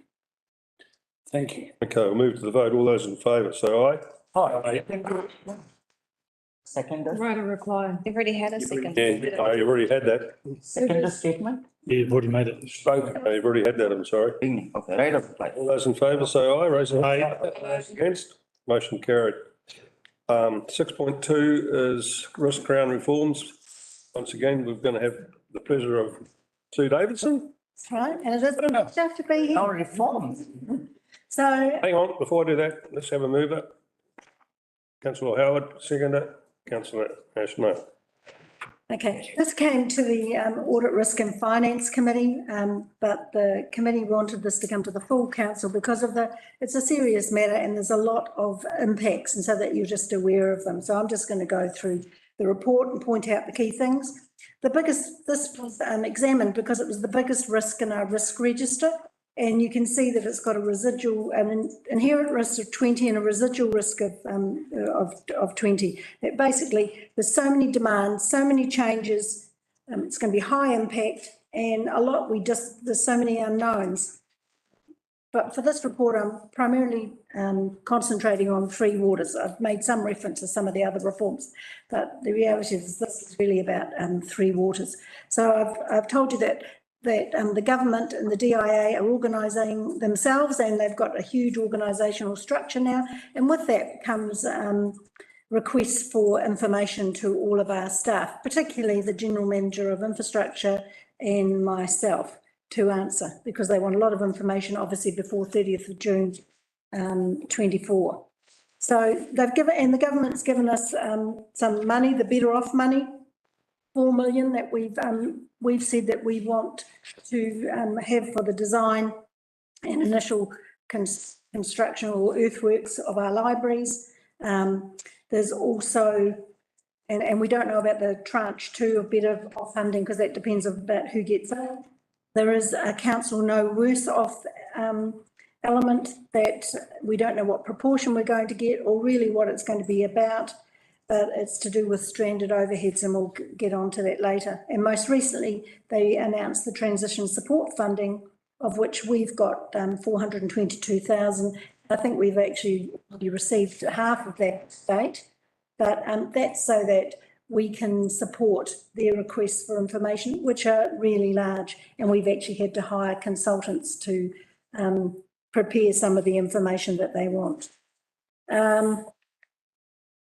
So some of the key things, I'll just go through to some of the risks of some of the legislation. So there was 3 key items passed before Christmas, 2 bills and 1 act, confirmation of the initial act, which was about the governance. And obviously the new minister is looking at what they might make to that.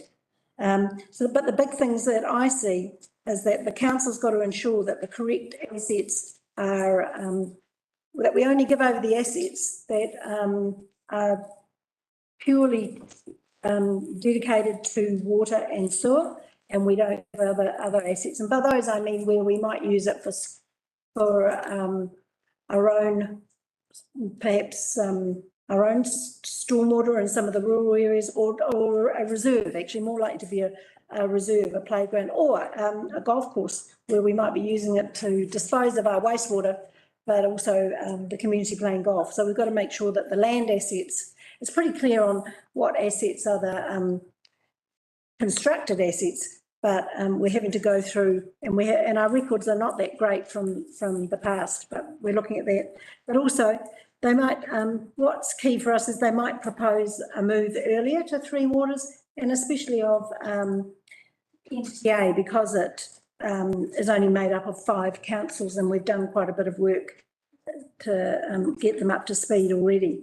I think that just stranded overheads, that's really a big thing. And we've got to make sure that, well, there's a lot of overheads, and the amount that we have allocated to water and wastewater might not be the amount that we actually reduce to, and it might go on to our other activities. And I'm thinking of things like where we might have bought a software package which isn't used by or isn't charged by employee. It's just one fund. We can't, if it's got annual charges, those annual charges won't reduce just because we've lost 20 of our staff. So there's going to be a much more overheads actually put onto a lesser number of activities. And there's a lot of issues there in stranded overheads that we're going to have a look at. I've given you some of the impacts on policies. So we have to change quite a lot of our policies, and we'll be doing that as part of the LTP. And I brought that, the first policies are the rating policies. And so we've started discussing that on financial implications. It looks good for us in that the government's only taking potentially 18% of our assets, but 85% of our debt, or it could be slightly more than that. So that's really good, because a lot of councils are actually going to end up with a lot of debt that they've incurred on sports stadiums or art galleries that, and rather than water and wastewater. See, the revenue is going to reduce by 22 and the expenditure is going to reduce by 21%. So the key for us, we can see that there's about 1 million of the 16 million that we can see as direct overheads, and it's going to be, as times gets closer to 30th of June, is looking, or as part of our LTP, looking at what can we reduce our overheads to so that we're actually up more around the 20% or 15 to 20%, and we don't just have the same overheads going into a lesser number of activities. So there's a lot of work that's got to go in. I think, what else have I put there? Oh, I've talked about the impact on some of our ratios, which you'll see that basically it's going to be reasonably favourable for us because we're not going to have that much debt. UAGC, and I did have a question about these, that why doesn't the targeted rates change? That's because water and wastewater are already defined, section 21 of the Rating Act, that you already take out water and wastewater fixed charges from this calculation to calculate the 30%. So they're the same. So these figures are correct. Stormwater? But sorry? Stormwater? Stormwater isn't a fixed charge. It's done on land area. So it's not a targeted rate. It's a targeted rate, but it's not a you're talking about fixed charges.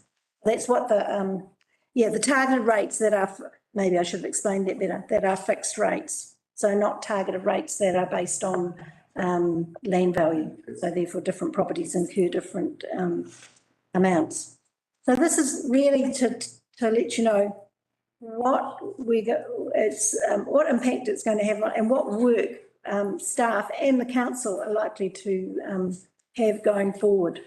So, and we've already started, the requests have come through from infrastructure and also from legal and financial. We've got we've got a couple of consultants looking and doing work for us and that, but obviously we have to check what they've done to make sure they're not, that the lists that we're giving the DIA are correct. So. Thank you. Any questions, please? Councillor Vincent. Thank you, Mr. Mayor.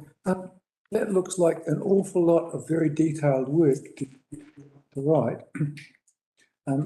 Is that allocation of transition funding of the 400,000 and so on, like, is that going to be enough? It's something we're not sure. I think we already have used 120,000 of the costs to date. If we need more, then we have to go back to government, and they, I understand they might have another fund that comes out, but at the moment, that's what we've been told is our share. And when we're not, until we get to about 70% of that, and we, get to the end of their questions, and their questions are coming, they'll be iterative. We'll give them some information, they'll come back with more questions. And they're looking at things that at the moment, apart from what assets we've got and the age and what renewals we'll need in the future to determine the future management plans. They're looking at, okay, what kind of consents have we got? When will the consents fall due? Things like that. Consents held by council. Yeah, consents held by council on the wastewater plants and trying to, that sort of legal documentation, and talking about the land too, because they want the land to transfer with the constructed assets. Thank you. Councillor Howard. Thank you, Mr. Mayor. Thank you for a wonderful report, Sue. Given the potential to have an impact on ratepayers, do you have, I know you talked briefly about examples of stranded overheads. Do we have any more in-depth current view on the scope and the potential cost impact? No, that's why a bit of work that I've talked to Amanda that to do that work, we have to go through all the overheads, look at whether they're to do with IT, are they to do with people, what work are they doing, what relates to Three Waters, and things like even rental. You know, we've just committed to 15 years rental on Dargaville office. Yeah. Well, if people go from there, if they're not going to be housed there, we don't know that yet, then we've got a lot of space there. So just to give you like some examples. That's good. Any further questions? Right, can I have Mr. Howard move his statement? Thank you, Mr. Mayor, with absolute pleasure. I just take my hat off to the whole team and the executive and the staff for having to persevere for an absolute deluge of very unfair demands and timings put on us by central government. It's just a pity that there seems to be more haste and earnest in wanting to disrupt than there is in understanding the limitations. I mean, I'm sure that actually any council in the country will be under severe pressure themselves on top of everything else to manage this process. So it's really a vote of thanks to our team. I mean, and as we know, we haven't necessarily, there's been a lot of work gone in to prepare the reports and the likes. We haven't necessarily always agreed with some of the outcomes, or we've worked to have a resolve that we're happy with. But yeah, I think that we would all acknowledge a huge amount of work that's been done and an incredible addition to hours and workload. So thank you, Mr. CEO, to all your team. Thank you, Michael. Second statement, Ash Nair. Nothing to add to what Mike said. Thank you to the team for doing this for us, and hopefully they will keep us in good informed spirit. Thank you. Thank you. Anyone else wish to speak? Members? Members, right to reply. Okay, let's put it to the vote. All those in favour say aye. Aye. Against? Motion carried. Right, let's go to 6.3, which is the KDC submission review into the future for local government reform. And Jason Maris, our CEO, will present this item. Thank you, Mr. Mayor and Council. Look, I'm going to keep this really short. Hayley Weatherton is unavailable today, unfortunately, to be here with you. However, you know the process we've gone through. Submission was drafted up, it was approved under delegation and submitted as part of the process. The panel will be taking consideration of all the submissions received and will produce their due report in July, I believe. So, Mr. Mayor, I'm just going to leave it there, unless there are any questions. Okay, any questions? Well, we need to have a mover and a shaker. Can I have a mover for the recommendation, please? Councillor Vincent, thank you. Seconder? I'll second that. Councillor Manderson. Okay. So Jason said his thing. Is there any EM questions? Okay, move forward from there. Move a statement. Councillor Vincent. Well, it's, this is an occasion when you can say this is what it is. And this is what it is. Okay, second statement, Mr. Manderson. Nothing to add, okay. Members wishing to speak? Okay. Movers right to reply, Mr. Vincent. Nothing to add, Mr. Nothing to add, okay. All those in favour say aye. Aye. Aye. Against? Carried. Okay, 6.4, which is Kaipara District Council Animal Management Annual Report. Woof woof. Dean Narali. Thank you. Paul, can I have a mover for that, please? Councillor Erin Wilson-Collins, thank you. Councillor Ash Nair, thank you. Good afternoon. I'm Dean Narelli, the Monitoring and Compliance Services Manager. A requirement under the Dog Control Act to provide an annual report to the Department of Internal Affairs on Kaipara District Council's dog practices. And I'm therefore today to share the report to be sent to the Department of Internal Affairs But just before that, could I please note that the agenda item has reported for this year, which is quite clairvoyant-like type of thing, but it's for last year's report. The dates are 2021 to 2022. Yep. Thank you. I trust you have read the report and therefore seek your feedback arising from any questions. Do we have any questions? I have a question. Councillor Nair. To the chair. So how do you take, in terms of registrations, of dogs in Kaipara? Because there are lots of complaints. Some people, I won't name the people or the streets, who could not sleep because of barking, or could be unsafe going on the footpath because of dogs. Would you give some snapshot of those incidents and the penal action you took under the law? And were you able to get them registered, the unregistered dogs? Thank you. Chair, that's a very generic question. It sounds like a service request. So if we get a barking or a wandering dog, typically the animal management officer would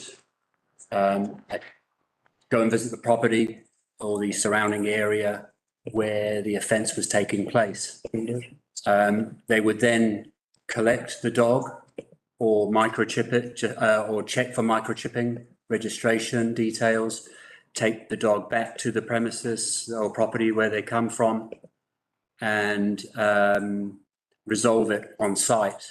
However, if they weren't registered, then the matter or deal would be solved there and then too. You can either register them there and then or infringe them for non-registration and non-microchip. That's what I'm asking. How many infringement? Do you have any data? It is in the report. Sorry. Not offhand, I can't. I'd have to go through it. I'll find something. Don't worry. Thank you. Which one?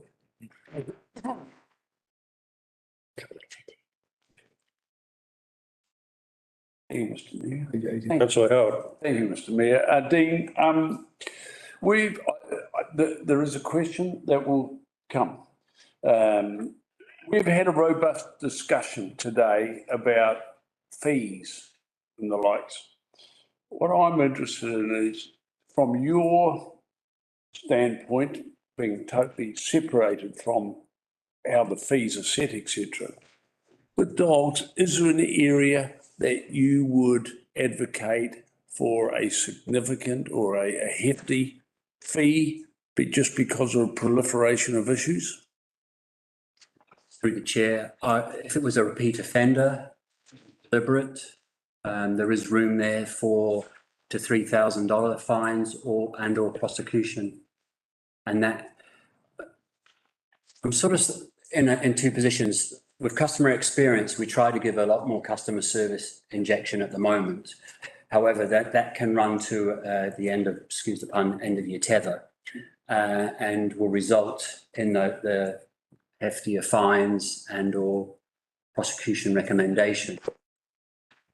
So if I may extend things, Mr. Mayor, presumably the worst instances, potentially danger to humans.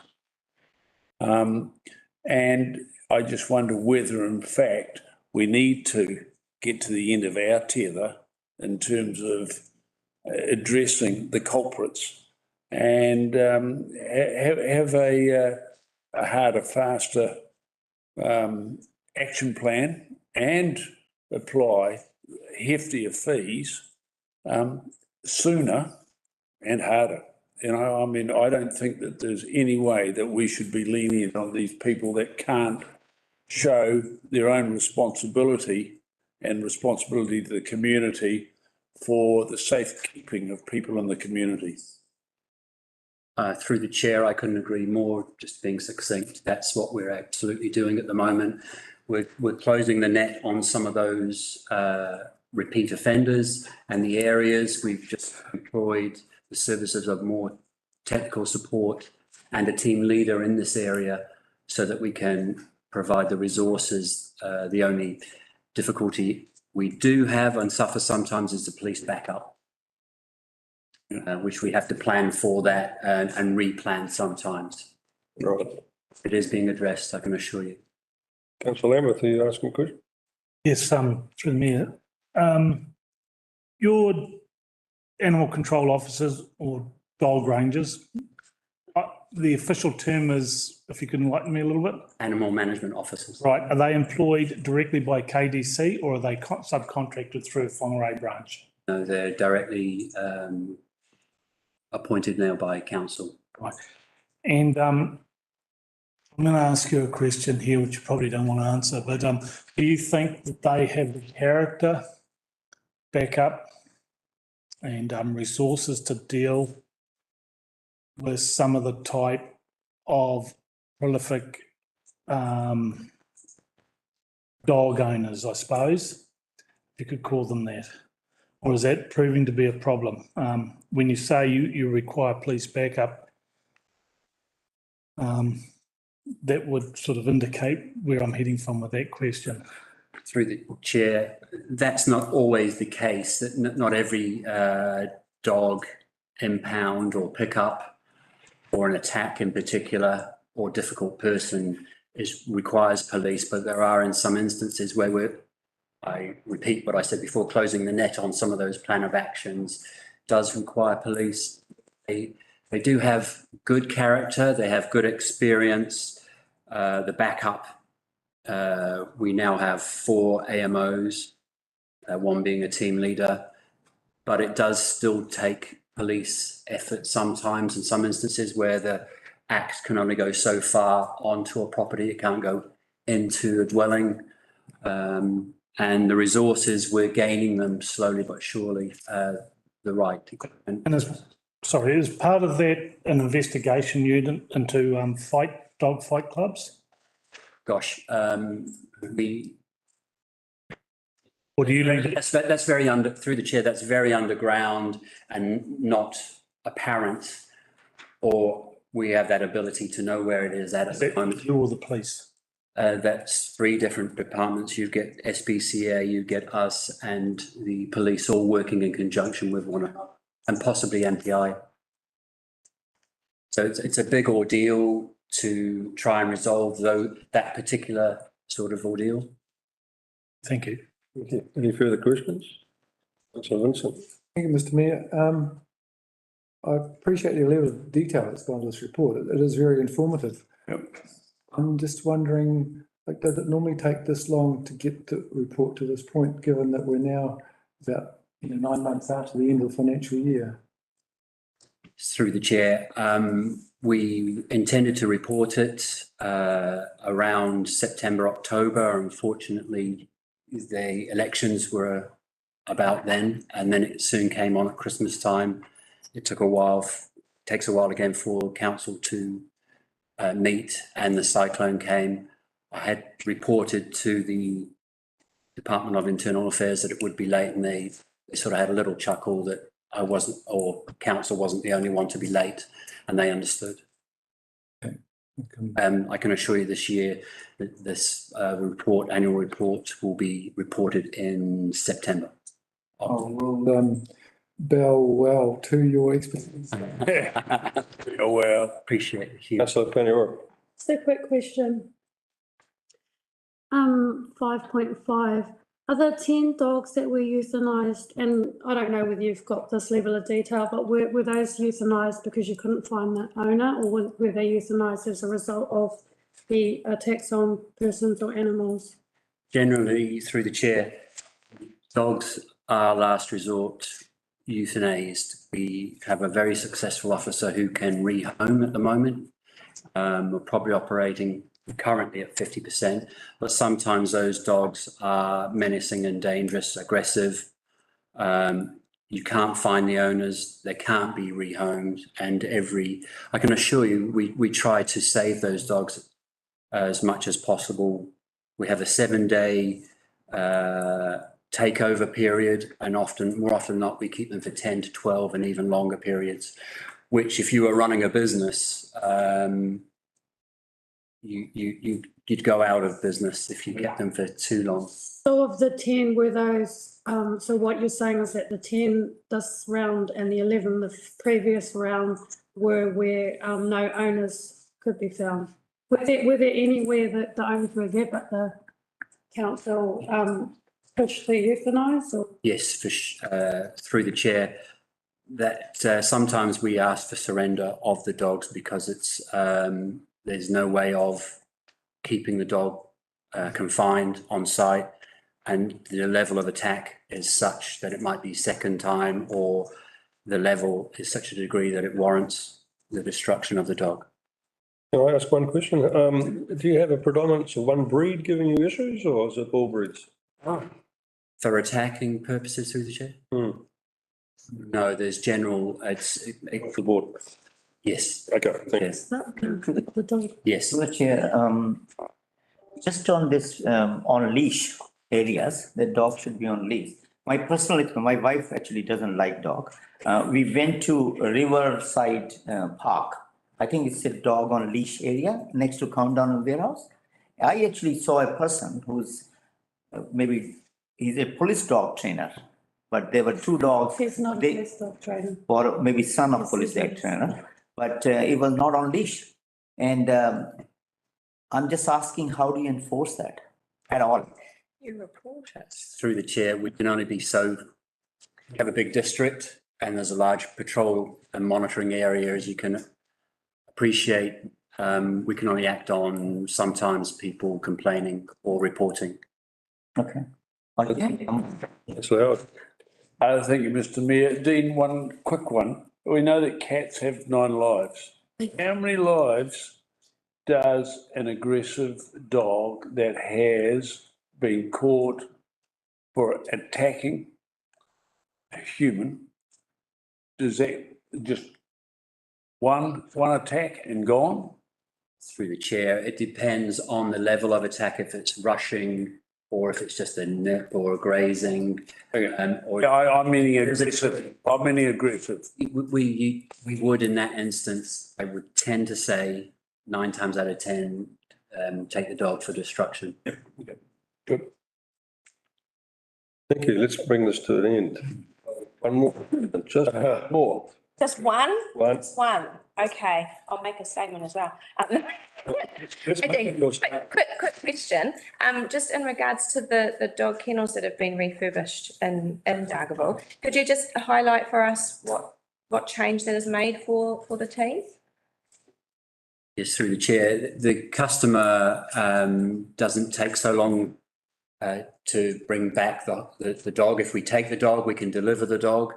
It's a lot more efficient. The efficiencies, the stavings are there so that the AMOs aren't going to Whangarei and back again. You can save over 2.5, 3 hours per delivery. And they are happily housed. I remember when they first opened, albeit only 10 months ago now, you know, I'd have put my dog there. In fact, it did go there. It wasn't picked up illegal. Awesome, thank you. I had a good day off a couple months ago. Go to the mover's statement. You can talk again, Karen, here in Wilson College. Oh, did I move it? Oh, fabulous. So then the other thing that I wanted to say out loud was Statement now. was that on page 4 of the report, there's just a typo, I think, 1.3. It says achievements and activities of the 2020-2021 year. But obviously the achievements are for the what is written there is about the correct year. 2021 to 2022. Yes. So I just, thank you, Dean, very much, and the team that is working with you on the animal control and noise control services. It's very hard to keep the entire district happy in this space. But I have been receiving feedback that there has been an improvement since the services have come back into council. Always some improvement to be made. And I am still quite aware that there are people who are taking, not matters into their own hands. It's not that serious, but the council isn't always notified. of wandering dogs and things like that. Sometimes people are just chucking it up on Facebook and sorting it out between them. So in one way, that's really awesome that the community is just taking care of itself, but in another way, we don't then have the reporting that's necessarily succinct and correct as to the problems that may be apparent in our district. But thank you very much for the work, and I love all the dog pictures. Thanks. Thank you. The second statement, would you like to have the opportunity, Ashna, councillor? No, I think the dogs have their day. But in terms of animal control, I think the less of the complaints we can somehow manage by being more responsive and caring to the dog lovers as well as the dog handlers, you know.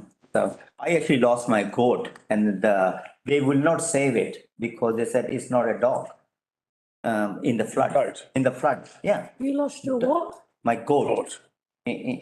Because he was with me, yeah, Councillor Lambert. One survived, one. With due respect to dogs. Okay. Any members wish to speak? Yeah, I wish to speak. I just want to, I think that there was a comparison made to Far North District Council and Whangarei District Council when we were talking about the dog control policies or I can't remember what it was earlier in the day. I think that we do a heck of a lot better than Far North District Council. In my time when I was practicing law, you'd be amazed at the amount of neighbourly disputes that ended up in court due to dogs and the noises and all sorts of carry on that was going on, that goes on in Kaikohe. So I think that, yeah, we can always, there's always room for improvements, but we do pretty well. And we also had a dog parade last weekend, which was amazing. And we had all of our really, really good dog owners come out and get their dogs to strut their stuff.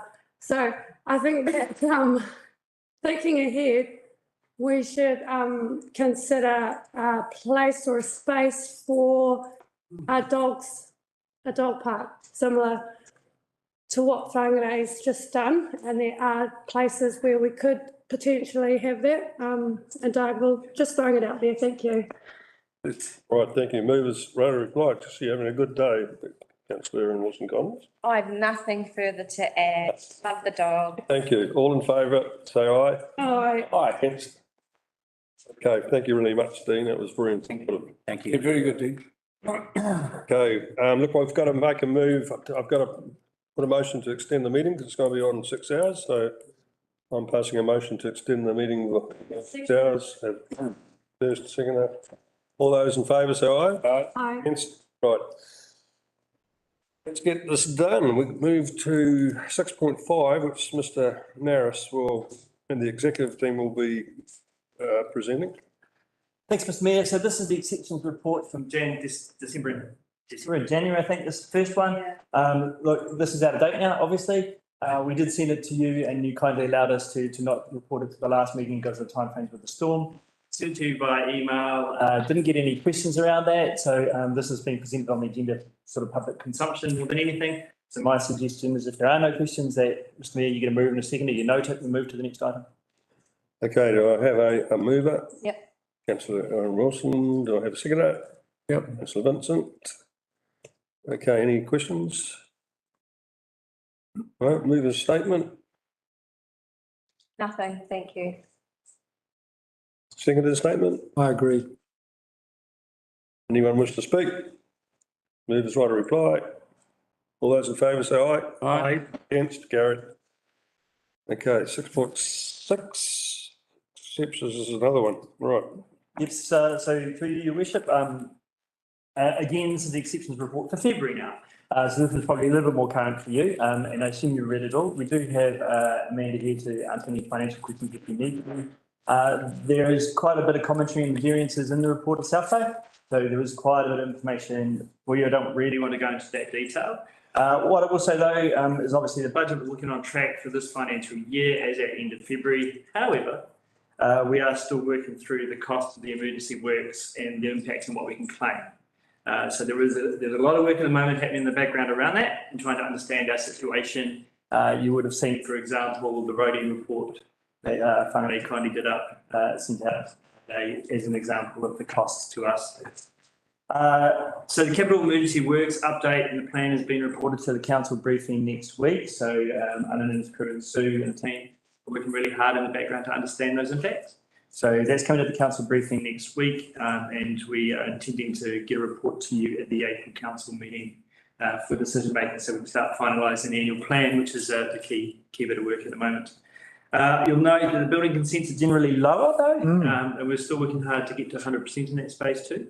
We're not far off, but of course, during the storm, the team had to go and do a lot of house inspections, re-stickling and all that sort of stuff as well. So there was an impact there.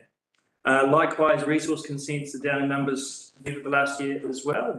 It will be actually quite interesting to see the long-term trend of that, if that continues, given the financial downturn and economic impact that's predicted. And the dogs we just talked about with Dean. So we've done a few tweaks to the structure there to enable us to be a bit more responsive in that space as well. So it's still a sort of a learning curve as we continue through that. That's really all I had. Happy to take questions and we'll get answers as best we can. And Mr. Mayor, you'll need to move in a second. Oh, look, I'll do a mover in a second, then we'll take questions for Jason. Can I have a mover, please? Thank you. Seconder. Yeah. Okay, questions of Jason regarding that. Yeah. Councillor Erin Wilson. Thank you. Just on the financials, the monthly income statement, is that the one that used to have traffic lights on it? That's the next one. Next on. No, the capital one always did. But I always thought that income statement did as well. But I could be wrong. Oh. To take away the traffic lights. There was some. Who said that? Because I believe, from memory, I can recall there was some feedback from elected members that found it confusing. So we really take it off. Fine. They left when Jacinda left. That's all right. Thank you, Mr. Mayor. Page 7 of the report, the building and resource consents at 400, if I read this correctly, Mr. CEO, at 458 building consent applications received, fiscal year 22-23, that is, I'm not sure whether that's saying,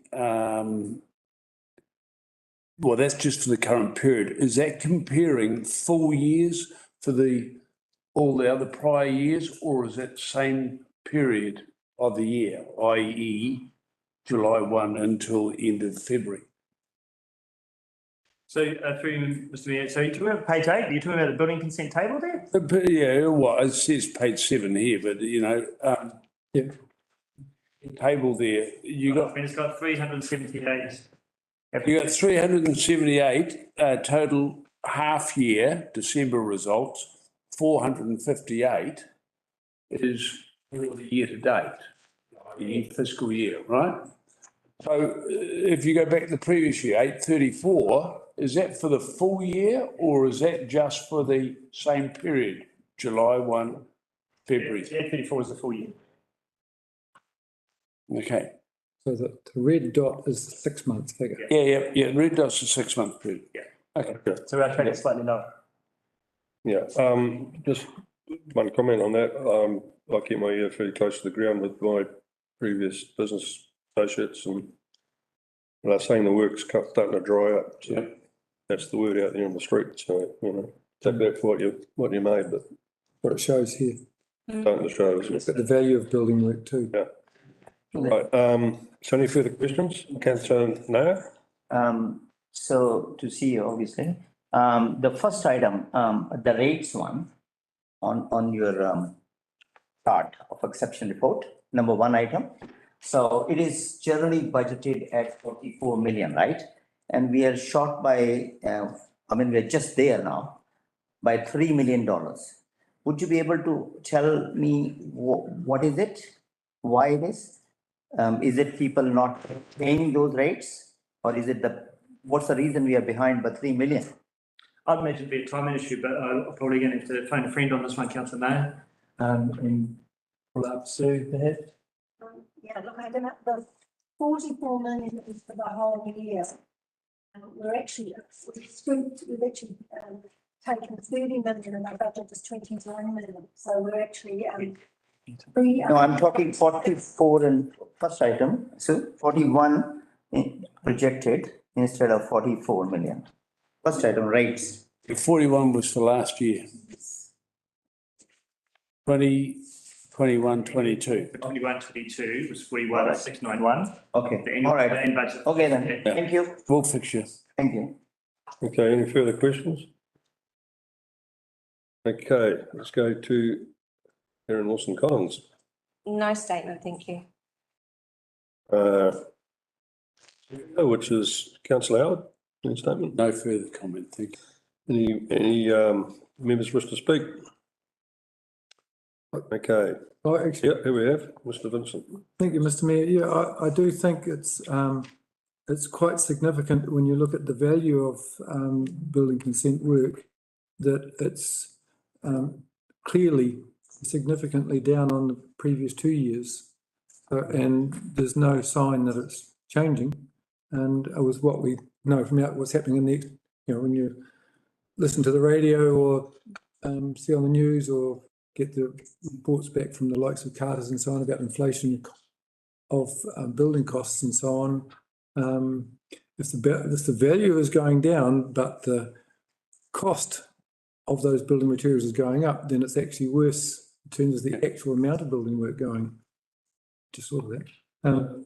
So that, yeah, quite a worrying trend in terms of implications. I think it'll be really interesting to watch because back in 2008, when I nearly went broke, it never got easier to do anything than when people really that needed work, right? Including the councils, cost going down and people got moving again. So I think, that's probably the cycle we're going to see. And I think we've come up a very high. So let's hope we don't go to a very low. But, time will tell and the figures are showing us we're moving down, aren't they? Councillor Lambeth? Yeah, I haven't spoken much about the subject. It's probably one that's I'm donkey deep in, but I'd just like to make a statement, and this could be the time for recruitment of building control and consenting officers, because a lot of these private sector companies are now struggling and they're turning a lot out. So we've got to treat this as an opportunity and try and get our building consent team up to scratch, and less contracting out. That's, if I can just say anything like that. One offsetting part about it is that we've got a different customer now because interest rates are rising. Borrowed money is less being used with building projects, but don't forget old money or people who have invested money who are getting a return from it, they're finding more cash to invest. So it's a change of customer. We're going through that transition phase now. So it's all not doom and gloom, but I think there's a real opportunity for the building team over here to get those in-house consenting officers back out of the private sector. Thank you. Further members wish to speak? Movers right to reply. Okay, all those in favour, say aye. Aye. Those against, motion carried.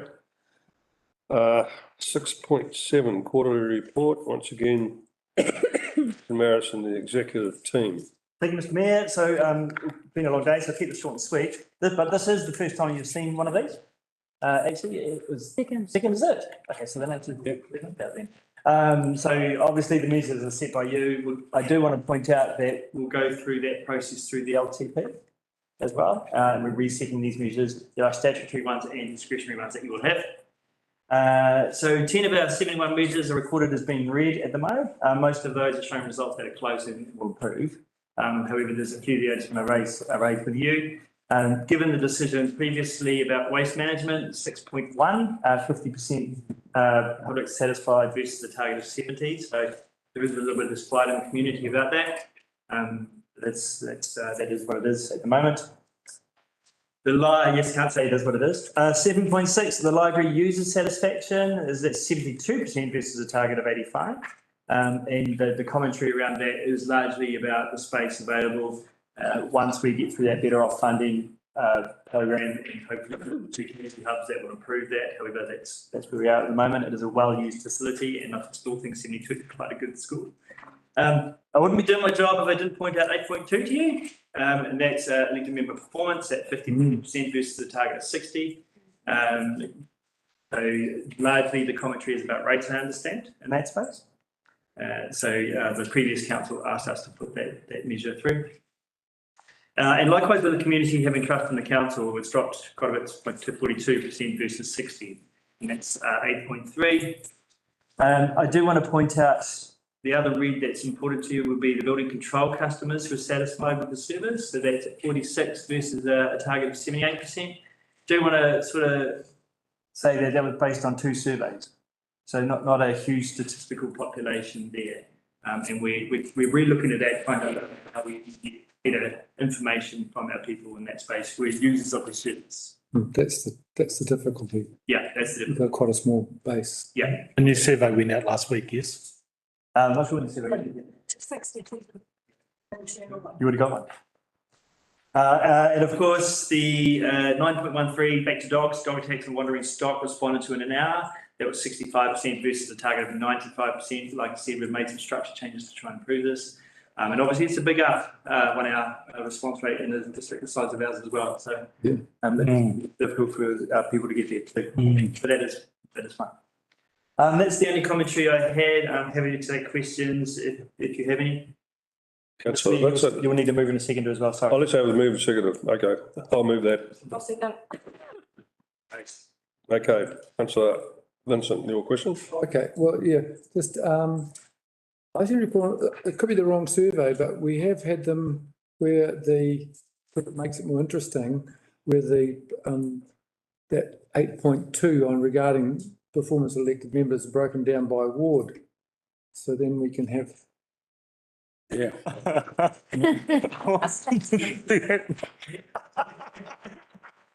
I agree. What happened, or was it just at the end of year wash up? I think it'll be the end of year wash up. Mark, you have some favorites in your constituency who would like to give. Okay, yeah, okay, fine. And it's possibly with the previous item regarding our capital program, just how well we're going to achieve the previous item, wasn't it? Yeah. Yeah, I'll have to leave it till next time. Councillor Erin Ralston-Collins. Thank you. I just want to clarify the very first 1.1. Yeah. I just can't, I don't understand what it's telling me. Yeah, so what exactly is the target? Arrow dash equals 0. Less than or equal to 0. So the target is to have no fatal crash. Okay, thank you. You don't want any. So how was it not? Yeah. Right. I was going to bring up the wording too. I hate how it says on track. Like, yeah, there needs to be some thought around how we say, oh, we've only had one person die. But the base is against previous year. I think. Yeah, I think it was that one. Right, So okay. a bit in brackets on that first, but yeah, because I didn't get it. Read that and said, well, actually, we are on track. Okay, so my next question on that same item is what's the difference between current performance and year to date? Like, I know what year to date means. Is current performance like just is that what happens during? So the current performance is within this time period? During the quarter end? Quarter. Yeah, and the year to date is a combination of them. Okay, move on, please, because it's a horrible subject. Okay. Yes, please, Mr. Mayor, thank you. Going back to 8.2, 8.3, you know, some elements of concern, but you look at the commentary in 8.2, they would seem to, and I'm not making excuses here, but they would seem to relate to past performance rather than measuring this new team. It would be fair? In theory, yes. I mean, we asked at a certain point in time. So it is a once a year? No, the surveys are done 3 times a year.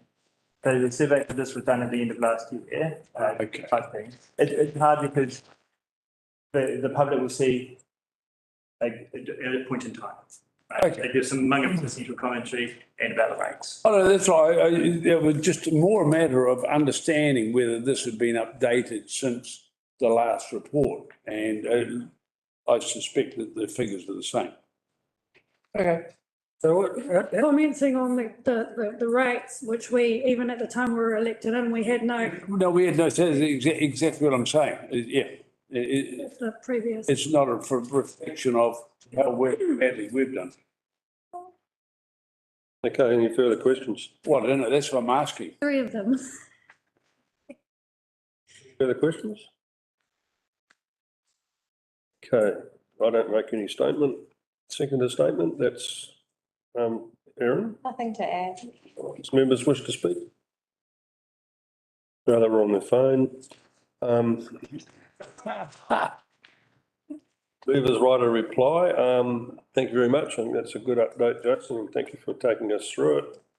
All those in favour say aye. Aye. Those against? Motion carried. Now I have a recommendation to move into public excluded session. Sorry, Mr Mayor, just one item, it's the resolutions register. oh, yes. Oh, I missed one. You did right, sorry. So what, Can I have a mover for that? Yep. I'll second it. Yeah. Thank you. okay, no, I'm just going to take questions on that. We've updated the resolutions register. If you have any questions, please, Elliot. What was that? That's one over here.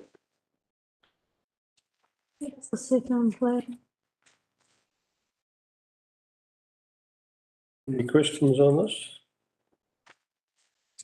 I'd marked somewhere there was supposed to be a reported to council in March 2023, and when I look back, it didn't save my marks on the. So you've been busy. It's all right. Sorry, through the chair, this submission, ADC submission, it says influx local government reforms. Still an influx?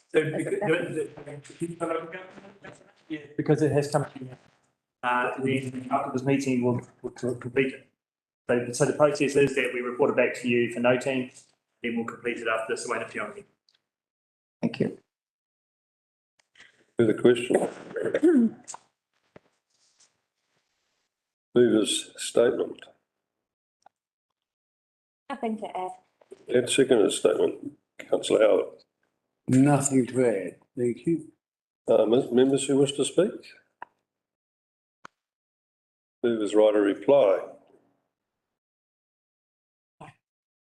Okay, all those in favour say aye. Aye. Against? Motion carried. Okay, move on, we're getting there. We move on to recommendation to move into public excluded session. Second. Done.